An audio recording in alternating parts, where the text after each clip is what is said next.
The ancient Essenes perhaps identified best the role of our personal relationships and categorized them. They went so far as to actually categorize 7 mysteries of relationship that we would live, each individual through the course of their lives would live simply by living life in the presence of one another. They have categorized these as mirrors, and what they remind us of is that in each moment of our life, the reality that we have become within is mirrored to us. It is a reflected reality. It is mirrored to us by the actions and the choices and the language of those around us.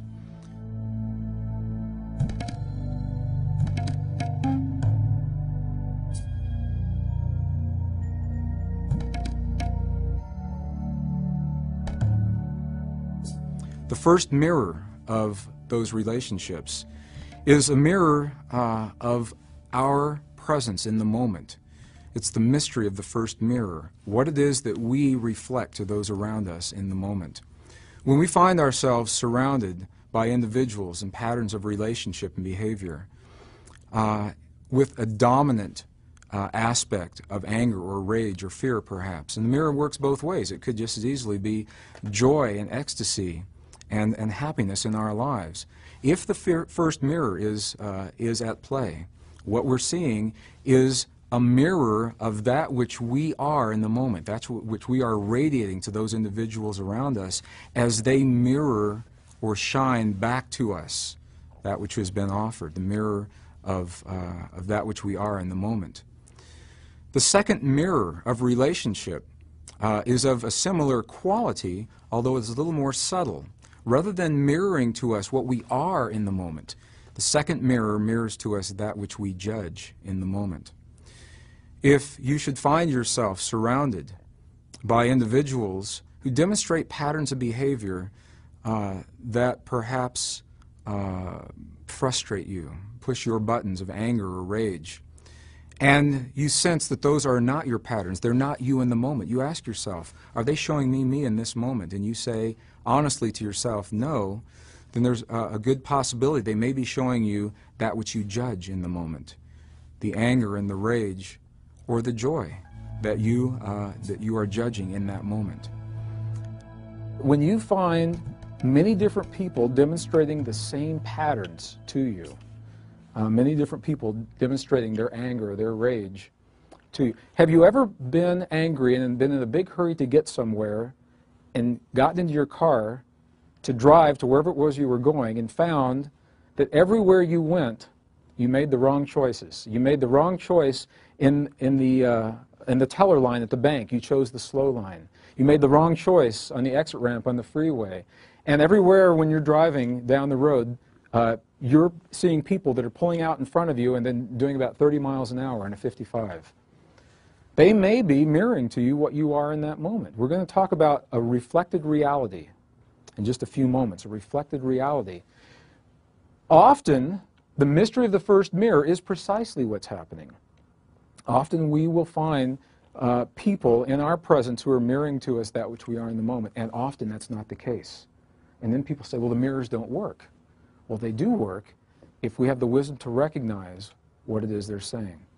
A few years ago, I had the opportunity, a rare opportunity, have 3 people come into my life in the same month. Now, that should have been my clue right there.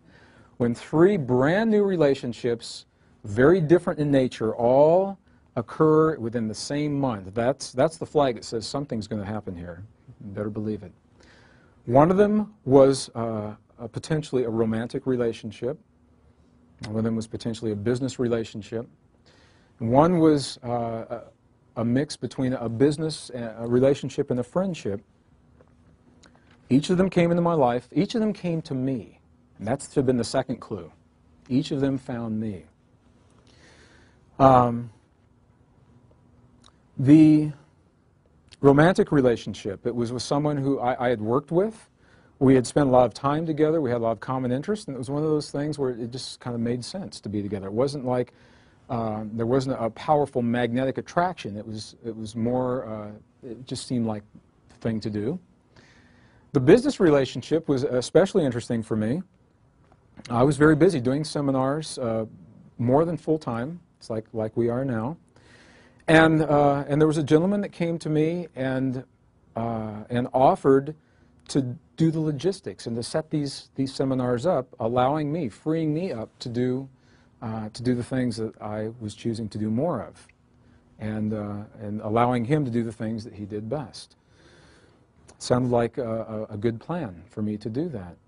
And the friendship and kind of quasi-business relationship. There was a gentleman, a very talented, very skilled carpenter, who asked if he could house sit on my property in northern New Mexico while I was leading a group to Egypt in the late fall. And I had been looking for someone to stay on the property, and it looked like also a good thing to do. He said that he would like to stay at that property in exchange for his carpentry and caretake. And so all of these happened right about the same time. It was a very, very busy time in my life. And I said, okay, sure. Well, within that month, within the same month that each of those three people came into my life, each of them just about began to make me crazy. They were just driving me right up the wall. And there's a pattern that I had demonstrated throughout much of my life. When things were making me crazy, we call it crazy making, when things were doing that for me, I would use logic. And through my logic, I'd say, oh, Greg, you're just tired. You know, you've been on the road a lot. You know, you're under a lot of pressure right now. Let's see how it is in another week or so, or see how it is in a couple of weeks. And I would go away. I did this with these people, and I'd go away on the trip, and then I'd come back in a week or 10 days, and everything was the same, and I did this again and again. Well, there's a routine that I would do at that time in my life. When I would travel on a trip like this, I would come back through the Albuquerque airport. I'd stop at the ATM, pull out some cash, pull my animals out of the vet, get the car out of parking, fill up the car, and drive approximately 4 hours to our home in northern New Mexico. And on this one particular trip, I came home and I began that routine, and I didn't get very far with it. Because I went to the ATM at 5 o'clock on a Sunday afternoon in Albuquerque airport, and the ATM machine told me there was nothing in that account. And I knew that it was a mistake. I knew that the account was full because I'd just been approved for a construction loan. It was a business construction loan on my property in northern New Mexico, and that there was plenty of money there, and I would check it Monday morning. So I drove home, and Monday morning, sure enough, I got up and I called the bank, and they said, well, there's no mistake, Mr. Braden. Not only is there no money in this account, you are overdrawn by 71 checks, and there's a $30 service charge in each of those checks. When can you come in and talk to us? I said, well, I'll be right there. One of those checks was to me. And one of those checks was to my dear friend, Jeff Volk, and that's how we met. So now Jeff gets the story. Because Jeff had trusted me and sent me a video. I'm sorry, Jeff. So I did. I went to the bank and I said, well, what's happening? They said, well, there was a wire withdrawal from your account. It was not authorized. It was not authorized by me, and they believed that it was. And every penny in that account had been taken, and all the checks had already been written outstanding were now coming back against that account. And when something like that happens, there's really no way to rationalize anything else. You can't do anything else. So I didn't even have enough money to put gas in my car and get my animals out of the vet. There was absolutely nothing that was there, and I had to go home and look at this. I said, wow, something big is happening here. Well, at the same time, I had just completed a tour, a series of workshops along the Pacific Northwest for about 30 days. And the people who had offered to set these programs up for me had many reasons why the money from those programs wouldn't come through. They said, well, our accounting isn't done, or we haven't reconciled our accounts, or whatever. Something was happening. And at the same time, the gentleman who was living on my property in exchange for the carpentry, and this is really very delicate for me, and I have to be really careful. I guess the best way to identify this is that he had chosen a lifestyle that not only was what our property was not about, it was illegal in the eyes of the state of New Mexico at that time. And I was asking him to change his lifestyle. Was that delicate? That was good. So all these things were happening at the same time. And I said, if the mirrors hold true, obviously there are some mirrors that are happening to me. What are these mirrors saying to me? Well, I went for a walk. I couldn't do much else. I had to go for a walk that day. There's a beautiful road that goes about 4 miles from our home down to the Rio Grande Gorge, a beautiful wildlife sanctuary. I went for a walk down the road that day. There's a huge mountain. It's called Ute Peak. There are a lot of stories from the Ute Indians about what this mountain, it's a very sacred mountain. It marks the end of their hunting grounds. And I often walk along this road in front of this mountain. I've written whole books, done entire workshops on this road, and I have to go home and put them in the computer. And I asked myself this question. I said, if these mirrors hold true, then there's a mirror that's happening here. What are these people showing to me? And I knew that I had to find a common thread. So I began looking at what each of these relationships was demonstrating. And I went through all kinds of possibilities. And when it was all said and done, what I knew that in each relationship, I knew that there were issues of honesty, integrity, and trust were the three that were really the most outstanding for me. And so I said to myself, if this mirror holds true, if people that are around me are demonstrating these patterns of behavior, are they showing me that I somehow am lacking in honesty, as Jeff may have thought, or integrity, or trust? Is that what they're showing me? And this feeling welled up inside of me before I even got that sentence out of my head and said, no, that's what this work is all about. That's precisely what this work is all about. And at the same time, there was a realization. It was such a powerful, it was subtle and powerful, that came to me, and I realized that they were not showing me a mirror of what I was in the moment, as we'd always been conditioned, as I'd been conditioned to believe. Rather, they were showing me a more subtle mirror, the mirror of what I judged in that moment. The mirror of what I judged in that moment. And that's precisely what was happening. I had a tremendous charge on honesty and integrity and trust. Such a charge that I was not willing to allow it in others. I was not willing to allow that in others. When you have a charge on something, what does that promise? It promises that you'll see it. You'll see it in your life if you've got a charge on it. I had that charge. These three people that came into my life, now I know that each of them was a powerful, skillful master that impeccably held the mirror to me during that time in my life of my greatest charges. And it was relatively concise the way they did that. It could have drawn out over years, and maybe it did. Maybe those mirrors have been shown to me year after year on such subtle levels that I never recognized them. And they became less subtle and less subtle and less subtle until something happened that I could not look away from. And in that moment, I had that mirror. In that moment, I was shown the second Essene mystery of relationship, the mirror of that which we judge in the moment. The gentleman that had invited me to work with him wanted to set up these seminars.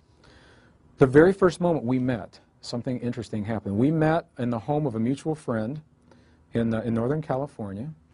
And the first moment we met, I'd never seen him before. I'd spoken with him on the phone. And our eyes met on the landing of this house. And I said something to him that I seldom, or rarely, will ask anyone upon first meeting him. And I simply said, "When's your birthday?" And he said, "Well, my birthday is June 28th, 1954. And I said, "Wow, that's my birthday. The exact month, the exact day, and the exact year." I'm a Cancerian. If you know much about Cancerians, you know that Cancerians live in a world of feeling. Maybe that's why we're exploring feelings this weekend. And I'm a double Cancerian, which means double feeling. And depending on how you run the charts, I've got 5 or 6 planets in the 12th house that are all in Cancer. So my world is a very feeling world. And my path has been to reconcile that feeling world with the academics through the corporate and in the academic world. And I looked at him and I said, well, you must have had the same experiences then. Another Cancerian male. What a great person to share this business with. And he said something to me in that moment.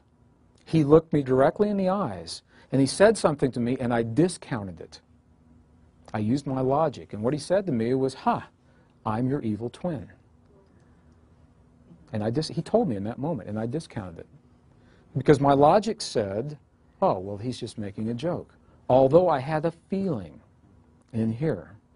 The moment the gentleman moved onto my property to caretake for me in exchange for him living there, I had a feeling about him being there, and I discounted that feeling through my logic. I said, oh, Greg, you don't really even know that man. Well, that's precisely the point. You don't even know him. Why would you judge him? The moment that I began spending serious time with the potentially romantic relationship in my life, I had a feeling. And my logic said, oh, that's the feeling that you had from the last time you got hurt. So let's give this one a chance. And the reason I'm sharing this with you now is because in each of these there was a feeling that told me right up front. And there was more than one lesson that happened here. And I've shared this with other people and it's been a powerful trigger for them. It's a lesson I didn't care for at the time. The week that I recognized the pattern of judgment, the week that I recognized that each of these people was masterfully mirroring for me the things that I judged in life, every other relationship that was held in place by judgment began to disappear. There's a cascading effect, and I share this with you now because I know that it works this way. If you are experiencing a pattern in one place in your life, it'll show up in other places in your life, and once it is healed, once it's reconciled in one place, it is healed everywhere simultaneously because we are holographic in nature. Our consciousness works that way. It is mirrored on many, many different levels. Well, the gentleman who had offered to do the business with me, that relationship didn't work well at all, and I felt like I gave it ample opportunity, and the reality is it did work well, and I just didn't know what it was showing me. It worked perfectly as my mirror. So one day I called this gentleman and I said, I'm not going to work with you any longer. And I hung up the phone. There's more to it than that. I'm making the long story short. I hung up the phone, and as I did, I realized that every program and every source of income that I had for the next 6 months, I had just canceled. As my hand was on the phone, that was on a Saturday afternoon. So I had the rest of Saturday and all of Sunday to think about it. Sunday night, there was a message on my voice machine from a woman I had never met before, who through mutual friends had heard about these workshops, and she asked me to call her, and I did. And she said, I'm interested in sponsoring you and setting up programs for you around the country. Would you be interested in working with me? And the first thing I asked her, I said, well, when's your birthday? She said, June 28th, 1954. True story. And my first reaction was to hang up the phone, and I didn't do it. And I shared with her, I said, let me tell you a story. And I shared with her this story, and she said, well, would you be willing to give this a chance? This time, I paid attention to the way that I felt, and it felt different. Something was different. And I said, yes, I'd like to do this with you. If you know her, now she's a seminar coordinator and does workshops in her own right, and now an author of a couple of different books. Her name is Joanne Carl Cornog, if you've ever done any work with Joanne Cornog. And because I did not allow the first relationship to taint the second, because I was able to trust the feeling and really know what the feeling was saying, we've had a very powerful relationship, and it was through her that I met Melissa. So it's interesting how these things work out. Through that mirror, that second mirror of judgment, I was shown the things that I have the greatest charges on in my life. I was shown the mirror of that which I judge in the moment rather than that which I was in the moment. And I learned the powerful lesson of discernment, of trust. And it was a relatively inexpensive lesson compared to what came next, because immediately after that I began dealing with publishers and contracts and things like that. And through my powers of discernment, I averted what could have been some serious problems in that way. So I'll invite you, look in your life at the people that you hold most dear, because that's the magnet. That's the magnet. It may be love, it may be that they're family and you don't have any choice. The people that you hold most dear, and then look at the characteristics that they exhibit that just push your buttons right and left. And ask yourself this question: are they showing me in the moment? And if you honestly say the answer to that is no, then ask yourself the question: are they showing me that which I judge in the moment? And you may be surprised at what you find.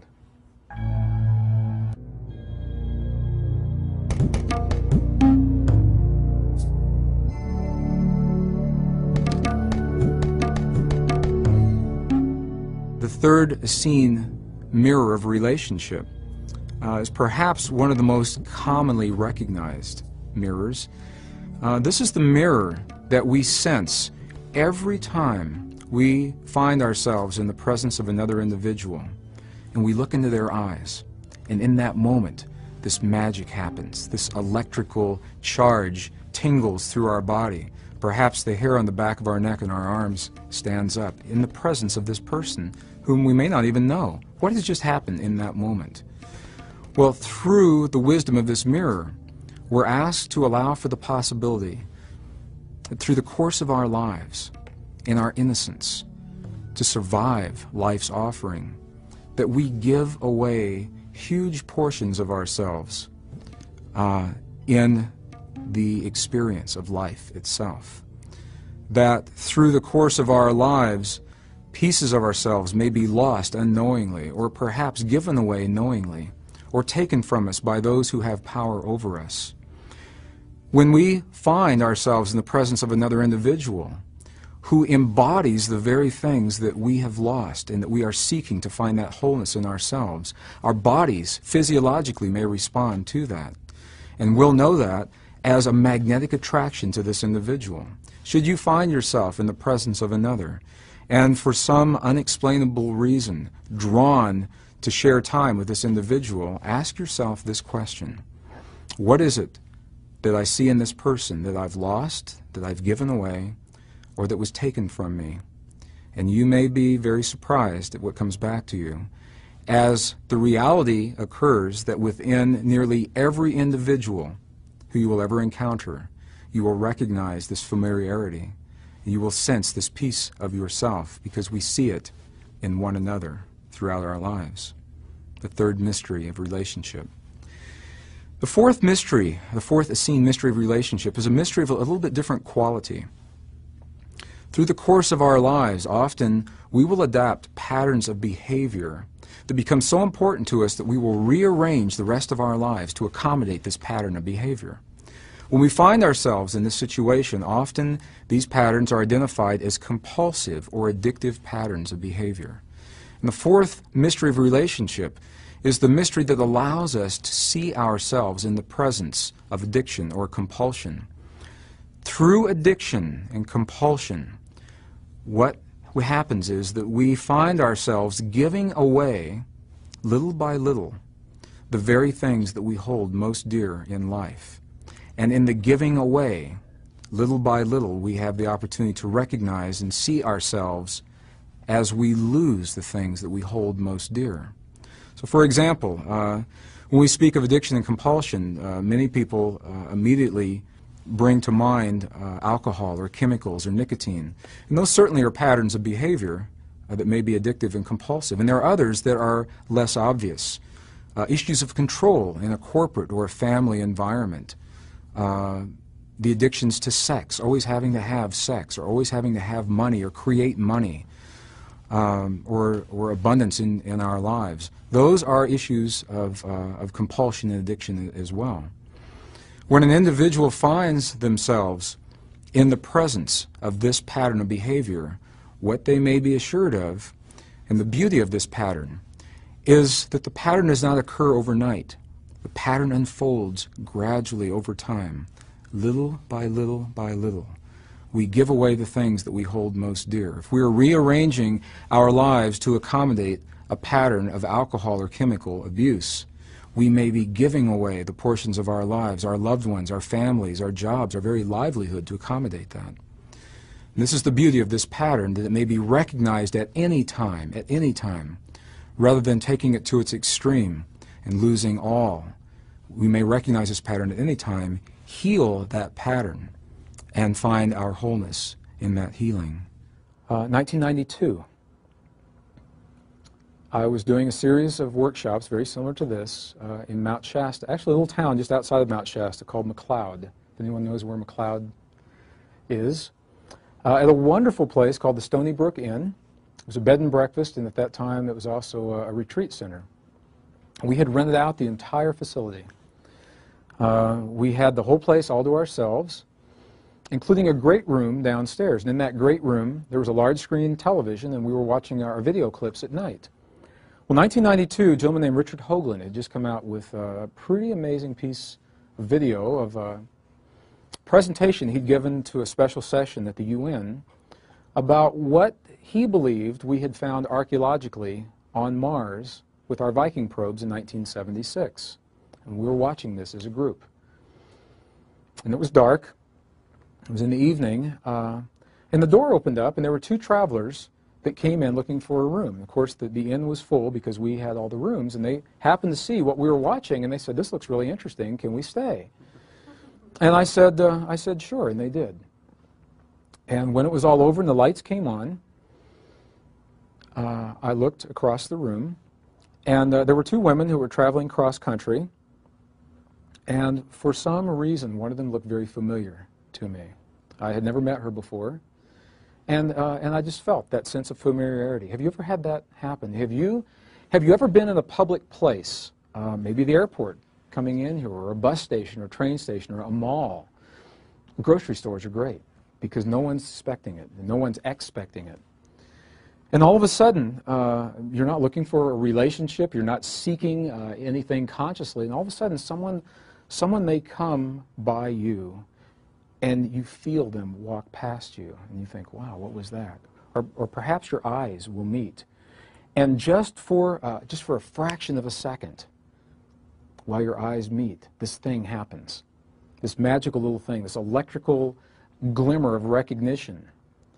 And then more often than not, in our culture, that's not approved. We're not supposed to do things like that. So more often than not, what will happen is we'll find a distraction. You know, if you're walking down the street, we'll do something like this. You know, we'll do one of these things. Or look at a piece of gum on the sidewalk, or anything to break that moment. What just happened in that moment? When you look at someone and you feel that feeling, that sense of familiarity, what just happened? I worked with a group of engineers at one point in my life. And one of them was a gentleman that had this happen many times each day. Many times. And typically it happened with women. And what would happen was he would leave our office for a period of time. He might go out for lunch. Friday afternoon, we'd all get a paycheck. We'd go to the bank, cash our paycheck, get a bite to eat, run some errands, and we'd come back. And he'd sit at his desk. And I'd say, "What's wrong?" And he'd say, "I can't work." And I'd say, "Why not?" And he says, "Well, I fell in love over lunch." He'd fall in love multiple times per day. It wreaked havoc in his life. This is how these mirrors come up to us. That's why I'm going to share with you true life stories. It happened so often that we even had a name for it in our group. We called it getting slapped. And he'd go for lunch, and I'd say, "How was lunch?" He'd say, "Well, I got slapped 5 times." And I knew he fell in love 5 times. So we'd get back to work, and he'd sit there, and then he might do something like he'd call the bank where we cashed our checks and say, "Who was the teller, the third one from the left, over the lunch hour?" He'd get her number, and then he'd call her. And he'd say, "Would you like to meet for coffee after work?"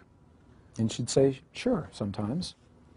And so they go meet for coffee. And while he was having coffee with this woman, he'd look at the waitress that brought them the coffee. And he'd feel that he was in love with the waitress. And it happened again and again. It was particularly a problem for this gentleman because he had a wife, 2 wonderful children, and he loved them very much. It wreaked havoc in his life. Now, this is an extreme.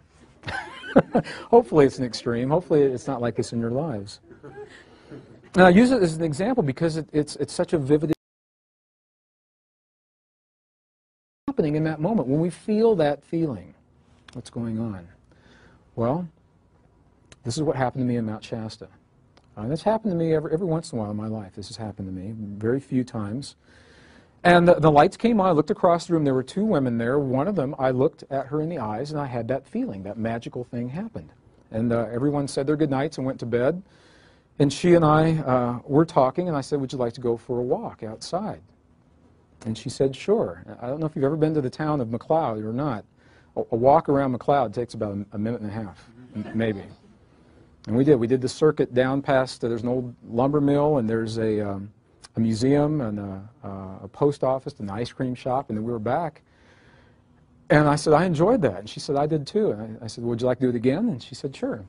So we did this several more times that evening. And it got late, and eventually we said goodnight. I never got her name. We said goodnight, and that was that, I believed. Well, it was on this same journey that a very powerful friend came into my life. I'll begin this story now, and it will have its completion before we have completed our science of compassion. It was underneath the front steps of the Stony Brook Inn that a mama kitty had given birth to a litter. She'd never done this before. She apparently didn't know or wasn't capable of nursing, and all the litter died. They believed. And it was while we were there at this workshop, the mama came out carrying this little bag of fur and bones, and he was still alive somehow, and he hadn't eaten since he'd been born. And they said, well, this is magic, that this animal has such a will to live, we'll name him Merlin.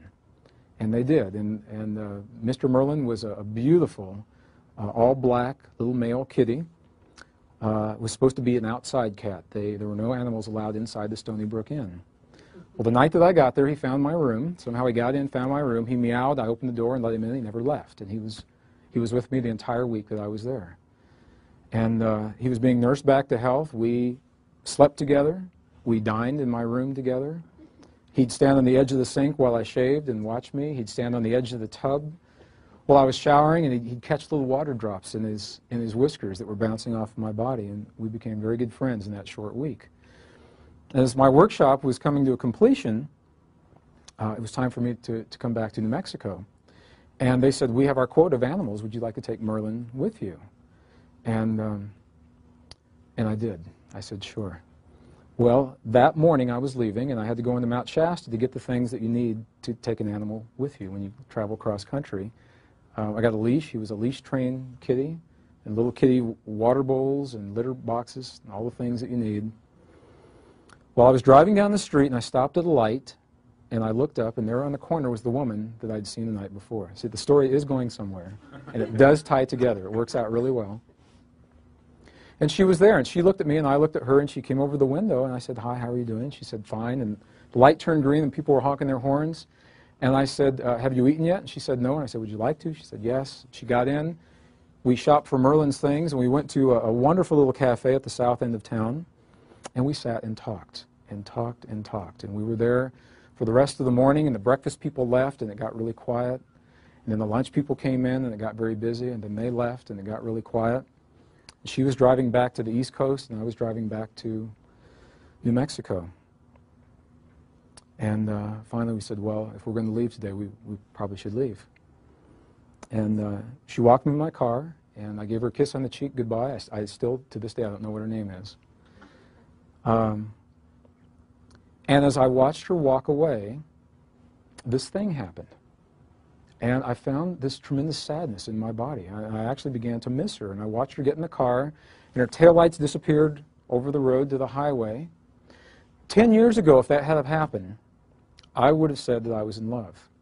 And I would have done something really romantic, like jumped in my car and flagged her down on the freeway and said something to her. I don't know what it would have been. And I knew that something else was happening. I knew that's not what it was. And I sat in my car, and all of a sudden, huge tears began coming down my cheeks.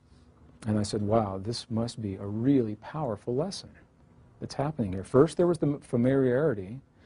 And there was the sense, as she was leaving, there was a sense of sadness. And I simply closed my eyes and asked a question, as I often do. And I said, Father, I ask for the wisdom to understand what is it that I feel in my body. When you ask a question like that, whoever you believe you're asking that question to, you're expecting an answer. And rather than an answer, I got a question back. So they were making me work. And the question simply said, what is it about this woman that you miss? And I hadn't really thought about what it was. I just knew that I missed her. And I began thinking about all of the things that we had shared and all the conversation that we'd had the night before and all at the cafe, all through the lunch hour. And of the many things that had happened, what I knew was that I really missed her innocence. There was an innocence about her, a sense of awe and wonder. And this was big for me at this time in my life because I had gone through the academic world, the sacred journey of academia. I'd spent quite a bit of time in the corporate world, and there's a trade-off, and I know that you know this, that as we remember and as we develop the knowledge in our lives, we lose that innocence. And I'd become aware of that. As an example, I went to school not far from here, up in Fort Collins, Colorado, just north of here. And if you've ever driven west on Interstate 70 out of Denver, you've seen one of the most awesome spectacles that nature has to offer in the form of a road cut. And there's a road cut there where I-70 goes right through the side of a mountain, and all of the layers were tilted by geologic forces about this angle, and they are the most magnificent colors you've ever seen. It goes from the deepest black to a gray and an olive, and then a violet and a pink, and then an orange and a white, and then the whole thing starts all over again. Before I was a geologist, I used to look at that and I'd say, look at those colors. How beautiful. And after I was a geologist, what I said was, look at those magnificent dip angles and the overthrust faults. Because I'd lost a degree of innocence in that respect. And what I knew in that moment, as I recognized what it was that I was missing about this woman, I knew that I was not in love with her, that she had very, very powerfully, in a brief period of time, in just a matter of hours, had held a mirror to me of a huge portion of myself that I had lost in exchange to attain that which I chose to attain in my life. And I believe that we've all done this to some degree. I believe that we have all either given away consciously, lost without even knowing it, or had taken away by those who have power over us at some point in our lives, huge portions of ourselves to survive life.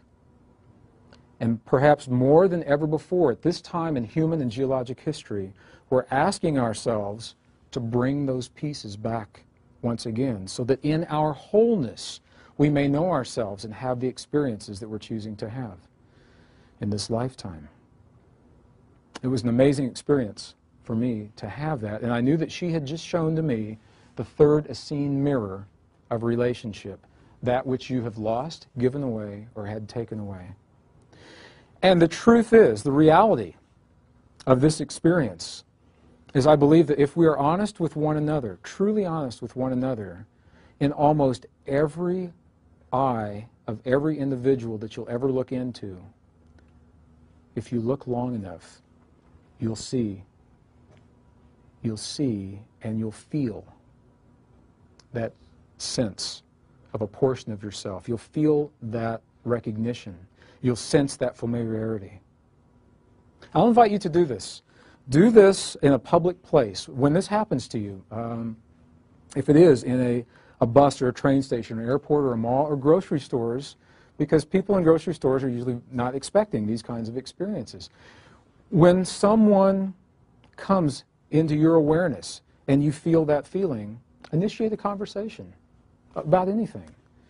Maybe it's in the produce department. That happens there frequently. Talk about produce. Nice melons, nice grapes, nice bananas, whatever it is. Anything to initiate conversation. And while they're speaking, ask yourself in your mind, ask yourself this question. What is it that I see in this person that I lost, that I've given away, or that I had taken away within myself? And you'll be amazed at what comes back to you. You will be amazed. This little portion of the Essene mirrors, when we do these workshops, you never know who's going to show up and how it's going to work out. And typically we have people sign up and cancel and rearrange and postpone. Well, I did a workshop a few years ago. It was in the Southwest. And when all was said and done, it was a workshop of 40 males, all men. And some of them were cowboys. I mean, these guys didn't take off their hats or their boots for anything. They said, I'll hug a man in this room. I'll never hug a man outside that door. And this little piece of information was so powerful for them because they were all married, they all loved their wives, and they were all drawn to other women all the time through their jobs, their workplace, and they didn't know why. They didn't know why. This is a powerful mirror. This applies in the corporate world, and I use this as a manager in the telecommunications industry. I managed 2 separate and related departments. We had employees in those departments who believed they were in love with one another, which is fine. And it led to a lot of lost time. Long lunches, they had more flat tires, more sick kids, and more dead grandparents than I had ever seen. And I suspected this is what was happening. And I invited them. This is the value. This is why this is relative, because we can implement these principles in our lives. I invited them into a conference room. Each of them were married. They were both married, and they had their respective families, and they loved them very much. I invited them into a conference room with the 3 of us, and I invited them to sit and to look at one another across the table and to share with one another what it was that they were attracted to. Why were they drawn to one another? And there was almost an audible sigh of relief as they realized that they really weren't in love, that they didn't have to risk losing the families that they held dear, that they were witnessing in one another huge portions of themselves that they had lost within themselves. What a powerful mirror. 1988, I was working on the Star Wars defense program in Waterton Canyon, south of Denver. And we had some high-ranking Pentagon officials that came to review our program, and each department had one invitation of an individual that would get to go, and to this day I don't know how it landed on my desk, and it did. And I went to this review. And afterwards, I had the opportunity to spend time with some of these officials. And there was a conversation that was happening it was a dinner, just before a dinner that evening. And one of the people in the group looked at this one particular gentleman. He had risen through the ranks of corporate America and was now seated on the Joint Chiefs of Staff. And they said to him, how did you do this with your life? What is it that had to happen in your life to allow you a position of this magnitude of power and control? And he was very conscious when he said this. He looked at everyone in the circle as we were there. And he said, to get where I am today, each time I climbed a rung on the corporate ladder, I gave a piece of myself away. And then I'd climb another rung, and I'd give another piece away. And he said, pretty soon I'd given away everything that I've ever held dear to me, everything I've ever loved. I've given away my friends. He said, I essentially have no friends.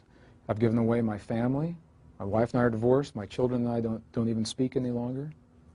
And he said it was worth it to me because in my life, my goal was to have this power and this control. It was worth it. So he was conscious of it, and I was amazed that he was that candid, that he shared that. And I know that we do this, that we compromise pieces of ourselves to survive whatever it is that life offers to us. So when you find yourself powerfully, magnetically drawn to another person, maybe it doesn't make sense why that would be. Maybe it's a person of the same sex, and you try to put a label on that. And I've worked with a lot of clients in the last few years who've had those experiences. Or maybe you say, I'm a woman, and I just like to be around men. What does that mean? Or I'm a man, I just like to be around women. Think about this experience. Think how odd this experience is that we're having right now. We are essentially genderless souls. We're not male or female until we come into bodies. And then we come to this world of polarity, and we must choose one or the other. And when you choose one or the other, you compromise that which you did not choose. So as a male, world, I chose to polarize into a male body, although my soul is genderless. It is both masculine and feminine simultaneously. So I put my feminine on the back burner. And women, you've put your masculine on the back burner. So when we arrive in this world, we may find ourselves unexplainably drawn to someone of the other polarity. I did a workshop in the Bay Area a few months ago, and people said, what about when we're drawn to the same polarity? What does that mean? And I believe that the mirror holds. And this is a powerful mirror with no labels. It's simply a mirror. Let me give you an example of how this may work.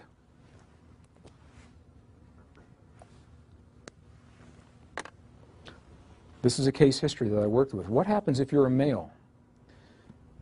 You come into this world, you're a genderless spirit, you choose to become a male, you compromise your feminine. So you've given 50% of that experience away already, and you come here as a male. Early in life as a male, what if you live conditions where your masculinity is taken from you? Through abuse, in this particular example, in this case history, through abuse. You gave your feminine away to be here, and once you got here, your masculine was taken from you. What have you got left? Nothing. What will you seek? You will seek to reinforce that which you most identify with at that point in your life. If you've come into this world as a male and that masculinity was taken from you, you'll seek to reinforce that which you have that recent memory of. You may seek time, and this gentleman was seeking time with a male, and it was confusing to him. He didn't know why. And as he began to understand this, it made tremendous sense to him why, and within a few months, he didn't have that orientation any longer, and if he had of, that would have been fine as well, because we're simply dealing with patterns of energy until we place labels on them. Isn't it interesting how that works? We'll seek to reinforce that which we have lost, given away, or had taken away in our lives. So I'll invite you to look at your life, look at the people that you are compelled to be with, and ask yourself, what is it in them that you've lost, given away, or had taken away in your life? And then romance in our culture today, romantic relationships. How many times have you heard of couples that come together because they feel this charge, and then the charge goes away? And they say, well, I'm not in love anymore. And the reality may very well be that their love has served them so well, that which they sought in another, they have now healed in themselves, and they will not feel that charge. And at that point, they've served one another so well, they've become that wholeness. From that point forward, they may choose to continue that relationship based on completely different principles, because they simply enjoy one another's company.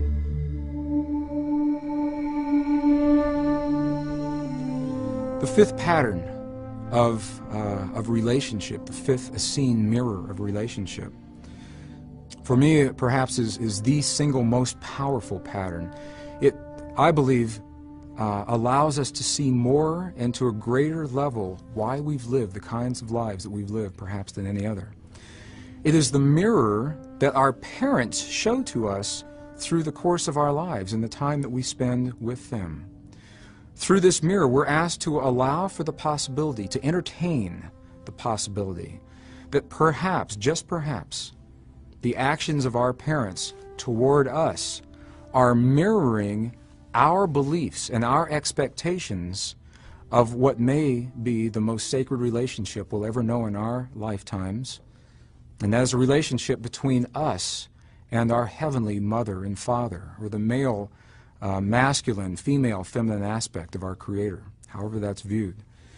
It is through this relationship, as we witness our parents, that our parents are showing us ourselves in that expectation and in those beliefs of that divine relationship. So, for example, if we find ourselves in a relationship with parents where we feel we're judged constantly, or that we feel that our best is never good enough, there is a high probability that in that relationship, the truth of what's being mirrored is our belief within ourselves that we may not be good enough, or that we may not have accomplished that which has been expected of us through our perceptions of ourselves and our Creator. This is a powerful, it's a very subtle mirror, and it's a mirror that perhaps will tell us more about why we've lived our lives as we have than any other. I invited you to share with yourself, and then I ask you to share some with us, characteristics of your primary childhood caretakers. I define childhood up to and including the age of puberty, both positive and negative, and I ask you to do these on the first line of B and on the first line of A. And there's another line below that should have been left blank, and if it's not, you can write on something else. What I'll ask you to do now is to identify on this piece of paper in single words or short phrases. Single words work best, short phrases.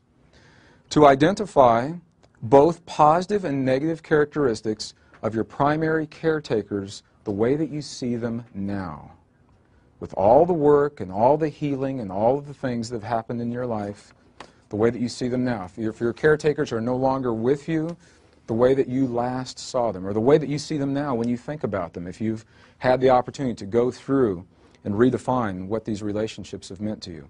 Both positive and negative, and we'll use both of these. I'll give you a few moments to do this. Take your time. Write a few words down.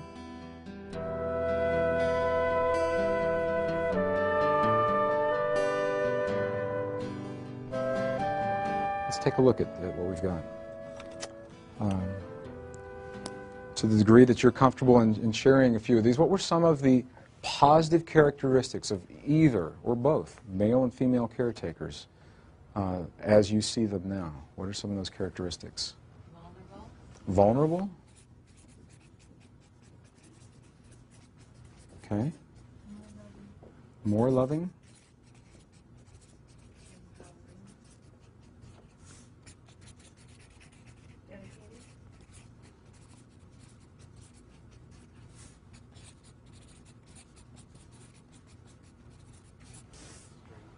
Strength?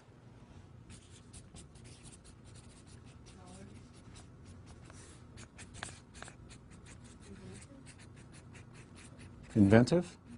They like creative?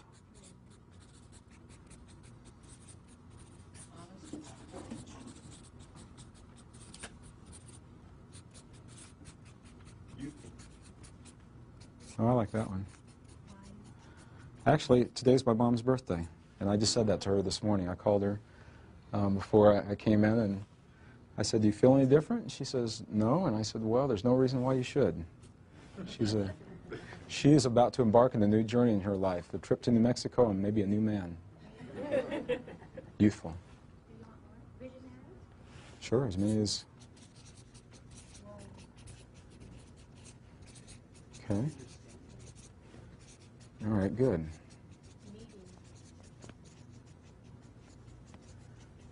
What was the last one? Needing. How is that, you see that as a positive? I see that as positive because before they were kind of closed, not thinking that they needed the love and the attention from their children. So maybe more open. Yeah. Openness. I'll put it right down here. Okay. Hardworking. What are some of the negatives, if there are any? What are some of the negatives? Judgmental. Judgmental.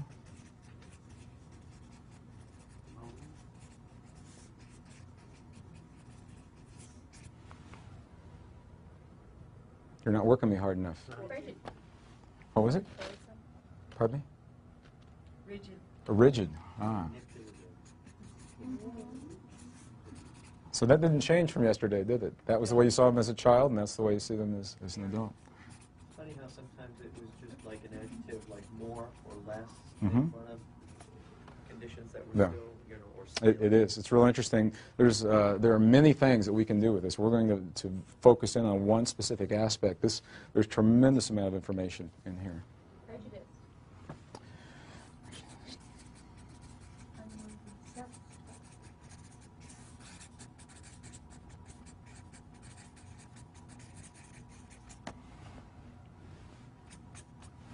Okay. Misunderstood. Misunderstood?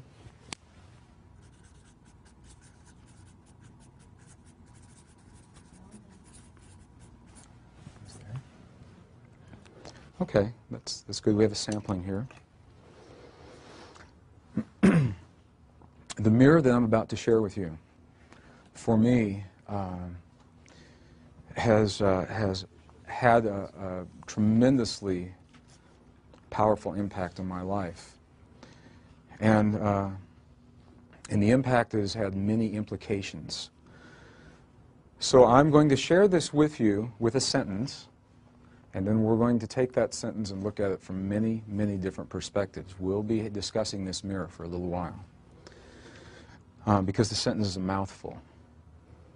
So the first thing I'll say before I do this is I'll say that there are few absolutes. There are always exceptions. And we're looking for patterns and generalities. So what I'm going to share with you, I'm going to ask you to look for patterns and generalities. As I share these things with you, if you feel something welling up inside of you that says, no way, there's a good chance you've just found a really powerful piece of information about your life and your history, and now you're being asked to choose whether or not this is the time to view it. If the answer is yes, you'll have the tools. If the answer is no, you've heard the tools. So if, as I'm sharing this with you, you feel this emotion, your body temperature heat up a little bit, your heartbeat might rise a little bit, your fingers may tingle, it's kind of like being in love. This may be what's happening, and the only way that you will have a response is when you are you're being shown something that that is so deep that you may have chosen to avert looking at it in the past. So what I'll say to you is this about this mirror. Regardless of what you've placed here, and there's no judgment, good or bad, right or wrong, we're looking at the overall mirror in the world of polarity where we see pluses and minuses. There is a good possibility that the words that you've used to describe your parents now as an adult have very little to do with the people on this earth that you call mom and dad.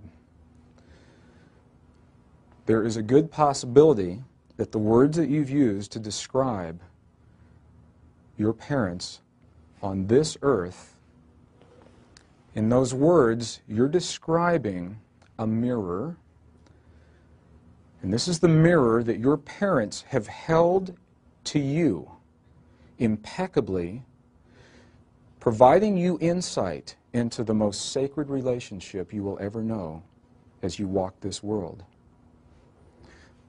There's a good possibility that the way you've seen your mother and father of this world represents a mirror of your expectations, the relationship you have with your heavenly mother and father. Okay, let me say this again. There is a good possibility that the way you've seen your parents, the way you describe them, the words that you use, that those are the words describing your expectations of your relationship with your heavenly mother and your heavenly father. Now, there are many different ways to look at this, and we're going to go into this in a lot of detail, and we'll go through a little exercise. Is it possible? Is it possible that in inviting you, whether it was conscious or unconsciously, when your parents brought you into this world, you were invited to come to this world? Is it possible that with that invitation lives an unspoken responsibility that we've forgotten in our culture, that says those that will bring us or care for us in this world, the mother and father in this world are surrogates. They're the closest thing that we know to mother and father in our heavenly Creator. We know that our Creator in reality is genderless. There is no mother or father. There's a force, if you will. And we're using our English language to approximate this. Is it possible that your mother and father have loved you so much, perhaps on levels they were or still are not even aware of, that they have impeccably held to you a mirror showing you the way you relationship, not with your earthly father, with your heavenly Father, not with your earthly mother, with your heavenly mother?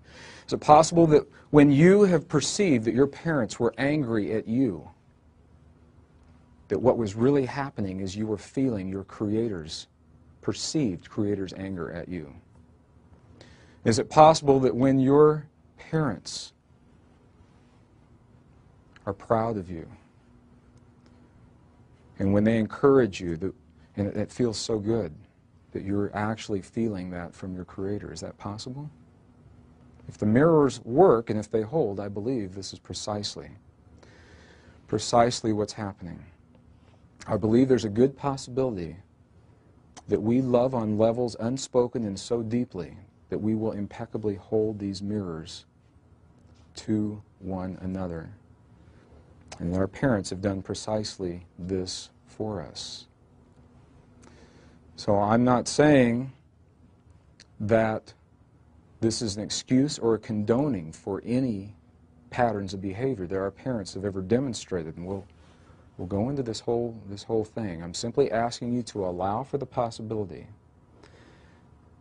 that the relationship that you've had with those who have cared for you, your parents, maybe you were adopted, maybe you were in foster homes, whoever it was that assumed that responsibility for you, they have held the mirror, allowing you to see. We don't get up in the morning and say, I wonder how my relationship with my Heavenly Creator is going today. Typically, we don't do that.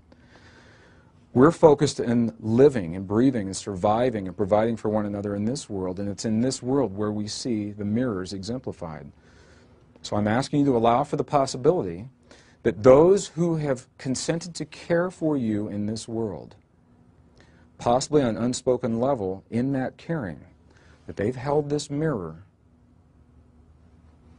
and this mirror has shown you your beliefs and your expectations of how you believe your Creator sees you and how you see your Creator. How do you feel about the possibility that your parents have held this mirror for you? Does it make any sense, first of all? Let's try something. Let's try something. I invite you to close your eyes. Close your eyes. Take a deep breath. Deep yogic breath. Yogic breath is where you push your tummy out. When you inhale, that means your diaphragm just dropped. Okay, and then pause briefly. Don't be in such a big hurry to get rid of that breath. And when you do exhale, tighten your tummy muscles a little bit. Just take a deep yogic breath. Okay. Now in your mind, I'll invite you to say to yourself, to consent to feeling in your mind. In your mind, say, I consent to feel. I allow myself to feel.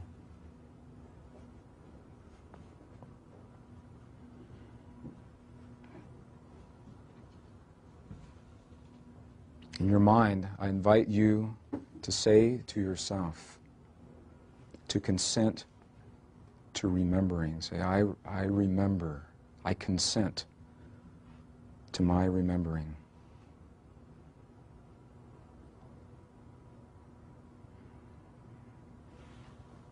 And now I'll ask you a question. If someone came to you on this day and said to you that you had 1 minute left in this world, and after that minute, that you would no longer be present in this world or communicate with those that you love and hold most dear. And in that 1 minute, you could say anything that you would choose to say to your earthly mother and father. What would you choose to say to them in that minute? What would you choose?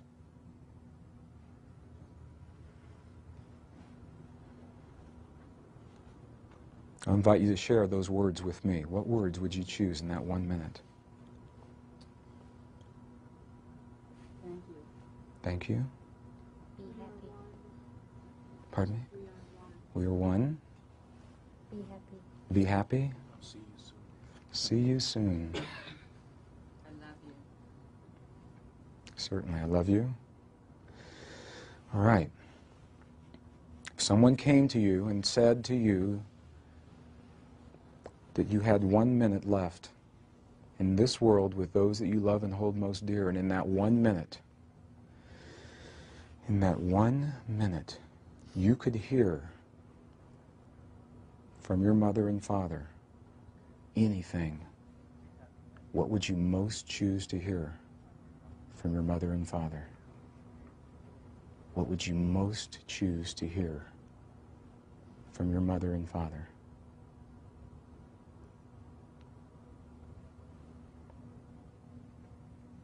I invite you to share those with me. What would you most choose to hear?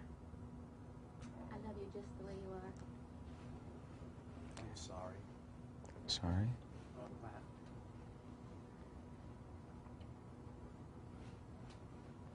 Okay, with your eyes closed, take a deep breath. And I'll invite you to listen. If in that 1 minute you were able to hear anything,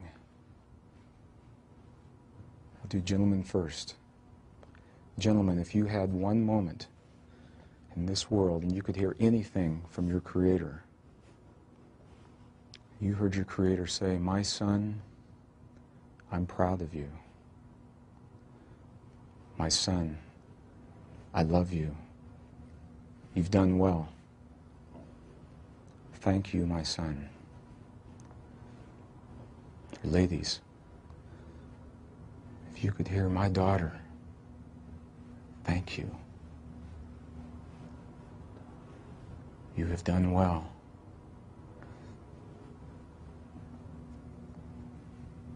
"My daughter, come home." How do you feel when you hear those words? Can you feel that feeling in your body? Why? They're just words. Is it possible that we have spent much of our lives believing that we were seeking the love and the respect and approval from our earthly parents because they're the closest thing that we know to our mother and father in heaven? And the reality is that we have always felt at a deep, deep level it's our mother and father, Creator, that we're seeking to hear the approvals from. Is that possible? If that's so, then that has just told you a tremendous amount of information about why you've lived your life the way you've lived it and how you've lived your life. And how you've lived your life. I did a workshop in Mount Shasta a few months ago, and we did this program, and we came to this part of the process. And there were about 230 people in the room, and there was a gentleman who raised his hand, and he said, "This is ridiculous. This does not work for me at all." So right there I knew something was going to happen. And I invited him, and I said, "Are you comfortable sharing this with 229 other people in the room?" And he said, "Sure." He said, "This mirror doesn't work for me at all. Just no way." And I said, "Tell me about your father." And he says, "I don't know anything about my father. I never knew my father. He left before I was born. I don't know who my father is." And I said, "Tell me how you view your heavenly Father." And he says, "There is no God. I don't believe in God." And I said, "The mirror stands. The mirror stands. By having no father in your life, the man that deserted you mirrored, even at that young age, your belief and your expectation that there is no Father in heaven, and now your life path has been spent seeking to prove or disprove that. You've now had to come to terms within yourself as to whether or not there is a Father in heaven. And by your father leaving you early in life, he pushed you to the edge of who you believed you were and asked you to redefine that. And he said, "Oh my God." It's the first time he had seen it that way. My mother and I have had this discussion a lot. Her father lived to be between 94 and 96. We're not certain because he lied about his age during the Depression and then he forgot later in life. So we're not sure precisely how old he was. He just passed away in January. My mother was divorced in 66, and she spent pretty much each day of her life making a couple of trips to see her father when he was living at home, in his home. At the age of 80, he developed a condition as a male that typically affects women in their 30s. It's called myasthenia gravis. It's a condition where his body produced a chemical that would intercept the signals between his brain and his muscle. So he'd think the thought, and his muscle would never get the thought. And he required round-the-clock care and many different kinds of medications for that. And the doctors said to us at that time, we doubt that, for my mother, he said, we doubt your father will live much longer. Well, he lived until he was 94, if that condition, and they never understood why. They never really understood what kept him going all that time. Well, my grandfather just passed away in January, and Mom and I had this conversation. She said, why was my daddy here so long? It hurt him to be here. He wasn't happy in life. And I said, are you willing to look at this mirror? And I'll use this as an example. She was an only child, and all through her life, my mom has said things to me like, how can God let this happen? Or why would God allow this kind of thing? And she's questioned and pondered the existence of a creator.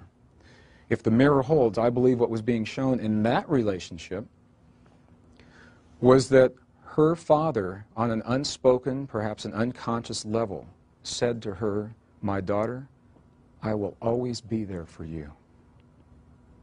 I will always be there for you. And he stayed until his body would not support that any longer, proving to my mother that her father, earthly father or father in heaven, was always there for her. And she now knows that. She got that. And that's where the healing begins. We have the opportunity. We have the opportunity.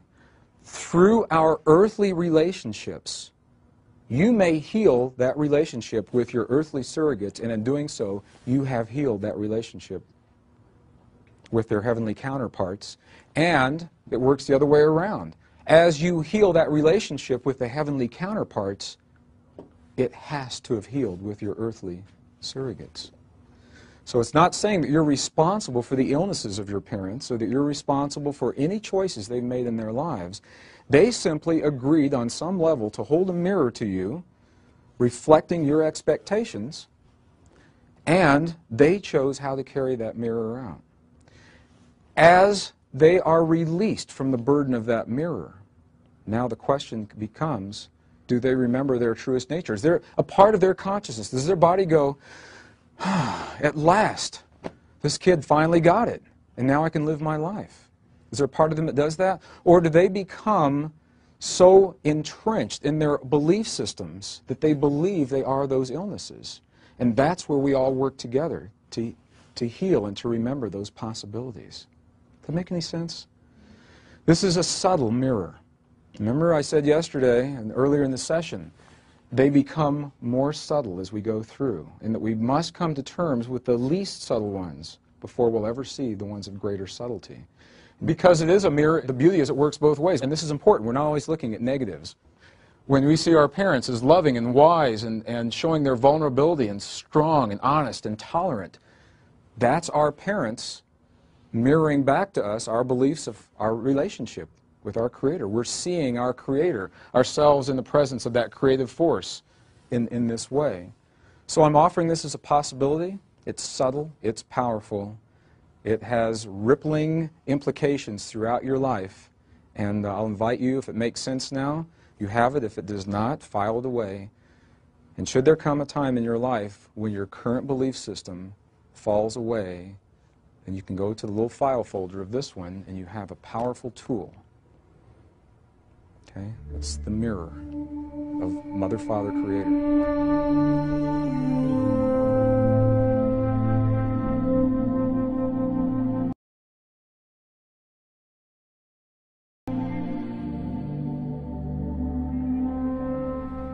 The sixth scene mirror of relationship is a mirror that has a rather ominous name. The ancients call it the dark night of the soul. And clearly, the mirror does not have to be as ominous as its namesake. Through the dark night of the soul, we are reminded that life has a propensity toward balance. Nature has a propensity toward balance.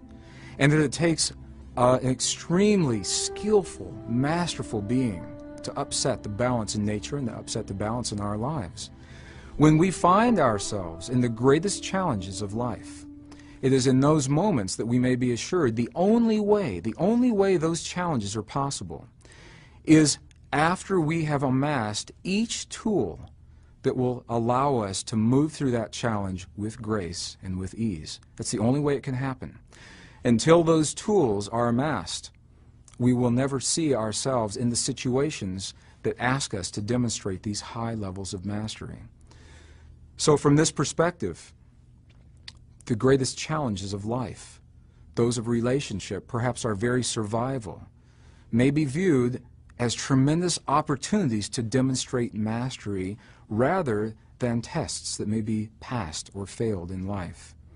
And it's through this mirror of the dark night of the soul that we see ourselves naked, perhaps for the first time, without the emotion and the feeling and the thought of all of the constructs that we've created around us that we believe keep us safe in life. And it is through this dark night of the soul, perhaps for the first time, we have the opportunity to see ourselves in that way and to prove to ourselves, to demonstrate to ourselves that the process of life may be trusted and that we may trust ourselves in life. The dark night of the soul is an opportunity for us to lose everything that we've ever held dear in our lives and to see ourselves in the presence, in the nakedness of that nothing. And as we climb out of the abyss that is left from everything that we've lost, and we see ourselves in a new way, that is where we find our highest levels of mastery. The ancients talk about the dark night of the soul very clearly. I had a client that came to me when I was working in the Bay Area. He was a software engineer, a brilliant software engineer, a young gentleman. He was married, had a wife and 2 children, 2 daughters. He loved them all very much. And in his software environment, his skills were in such demand that pretty soon he began traveling tremendously. First, he was going to technical sites, and they began doing trade shows, tech support at trade shows. He saw less and less of his family, and the few times he did see his family, he felt like he didn't know them. There was little to talk about on the weekends. He didn't know what his kids were doing in school. His wife and he, their communication was lacking. Into his department, the company moved another engineer. It was a woman from Los Angeles, same age. They began sending them as a team to these different programs, and it wasn't, you see where this is going, it wasn't long before he believed that he was in love with this woman. And she believed that she was in love with him. She applied for a transfer back to her home office in Los Angeles. He did the same thing from San Francisco and was given a job in L.A. His department was very upset with him. His friends thought he was just out of his mind. His family was devastated. And he said, well, you know, I'm sorry that I've hurt these people, and that's okay. I'm off to my new life. So he went to Los Angeles, and they were down there about 3 weeks. And the woman came home one day and said, you know, this is the relationship I thought it was going to be. I'd like to end it. He was devastated. What universal fear did he just get lit up? He was devastated when she asked him to leave. He began performing poorly at work, and he was put on probation, and he didn't get any better. The company asked him to leave. And he found himself in a strange city, no friends, no support system, no income, no job, and he was blacklisted from other departments in a similar industry, and he had nowhere to return to because all the things he had held most dear he had given away. His department didn't want him back. His family wasn't there for him, his friends. And he came to me in the Bay Area and said, what in the world has happened in my life? How do I get my family back? And I said to him, in all sincerity, congratulations, because the only way something like this can happen in your life is when you've attained the highest levels of mastery, and in that mastery, when the last piece of the mastery is put in place, that's the opening in creation that says, now this gentleman is ready to demonstrate this level of mastery over whatever it is that he's created in his life. When life looks the worst, when we're faced with the greatest challenges of health or relationship or survival, what I know is the only way, it is only possible, we are only possible of creating those situations for ourselves after we have amassed all the tools required to gracefully see us through that experience. And your mom knew this, and she always told you. She said, God never gives you more than you can handle. Did your mom ever tell you that? God never puts more on your plate than you can handle. And I've seen this happen time and time and time again. Issues of health, life-threatening illnesses, emotional implosions, for lack of a better word. And what I know is this, that there is a propensity for balance in our lives. We have a tendency toward balance. And we have to work very, very hard to upset balance. And as masters, we all know ways to do that. As masters, we have developed ways to create tremendous imbalances in our lives. And in the imbalance, that's the impetus for us to demonstrate the level of mastery that we have attained. We're offered an opportunity for which we have no point of reference. No one to ask, no one to go to. We've never had the experience before. And in that no point of reference, all we have is ourselves. And that's where we're asked to reach down into the deepest levels of our being.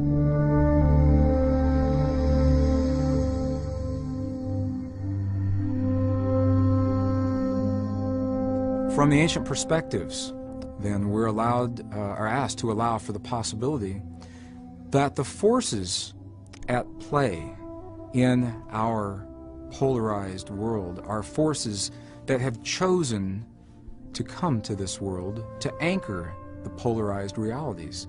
That the light and the dark are in service to us so that we may know ourselves in all ways. And the only way to anchor the light in the dark in this world is for a force or a field or a consciousness to hold those mirrors for us. As we view pre-12th century texts, I believe that the scenario unfolds very clearly. As we're offered a story through the metaphors of individuals, the individual of Archangel Michael anchoring light, the metaphor of Archangel Lucifer anchoring dark.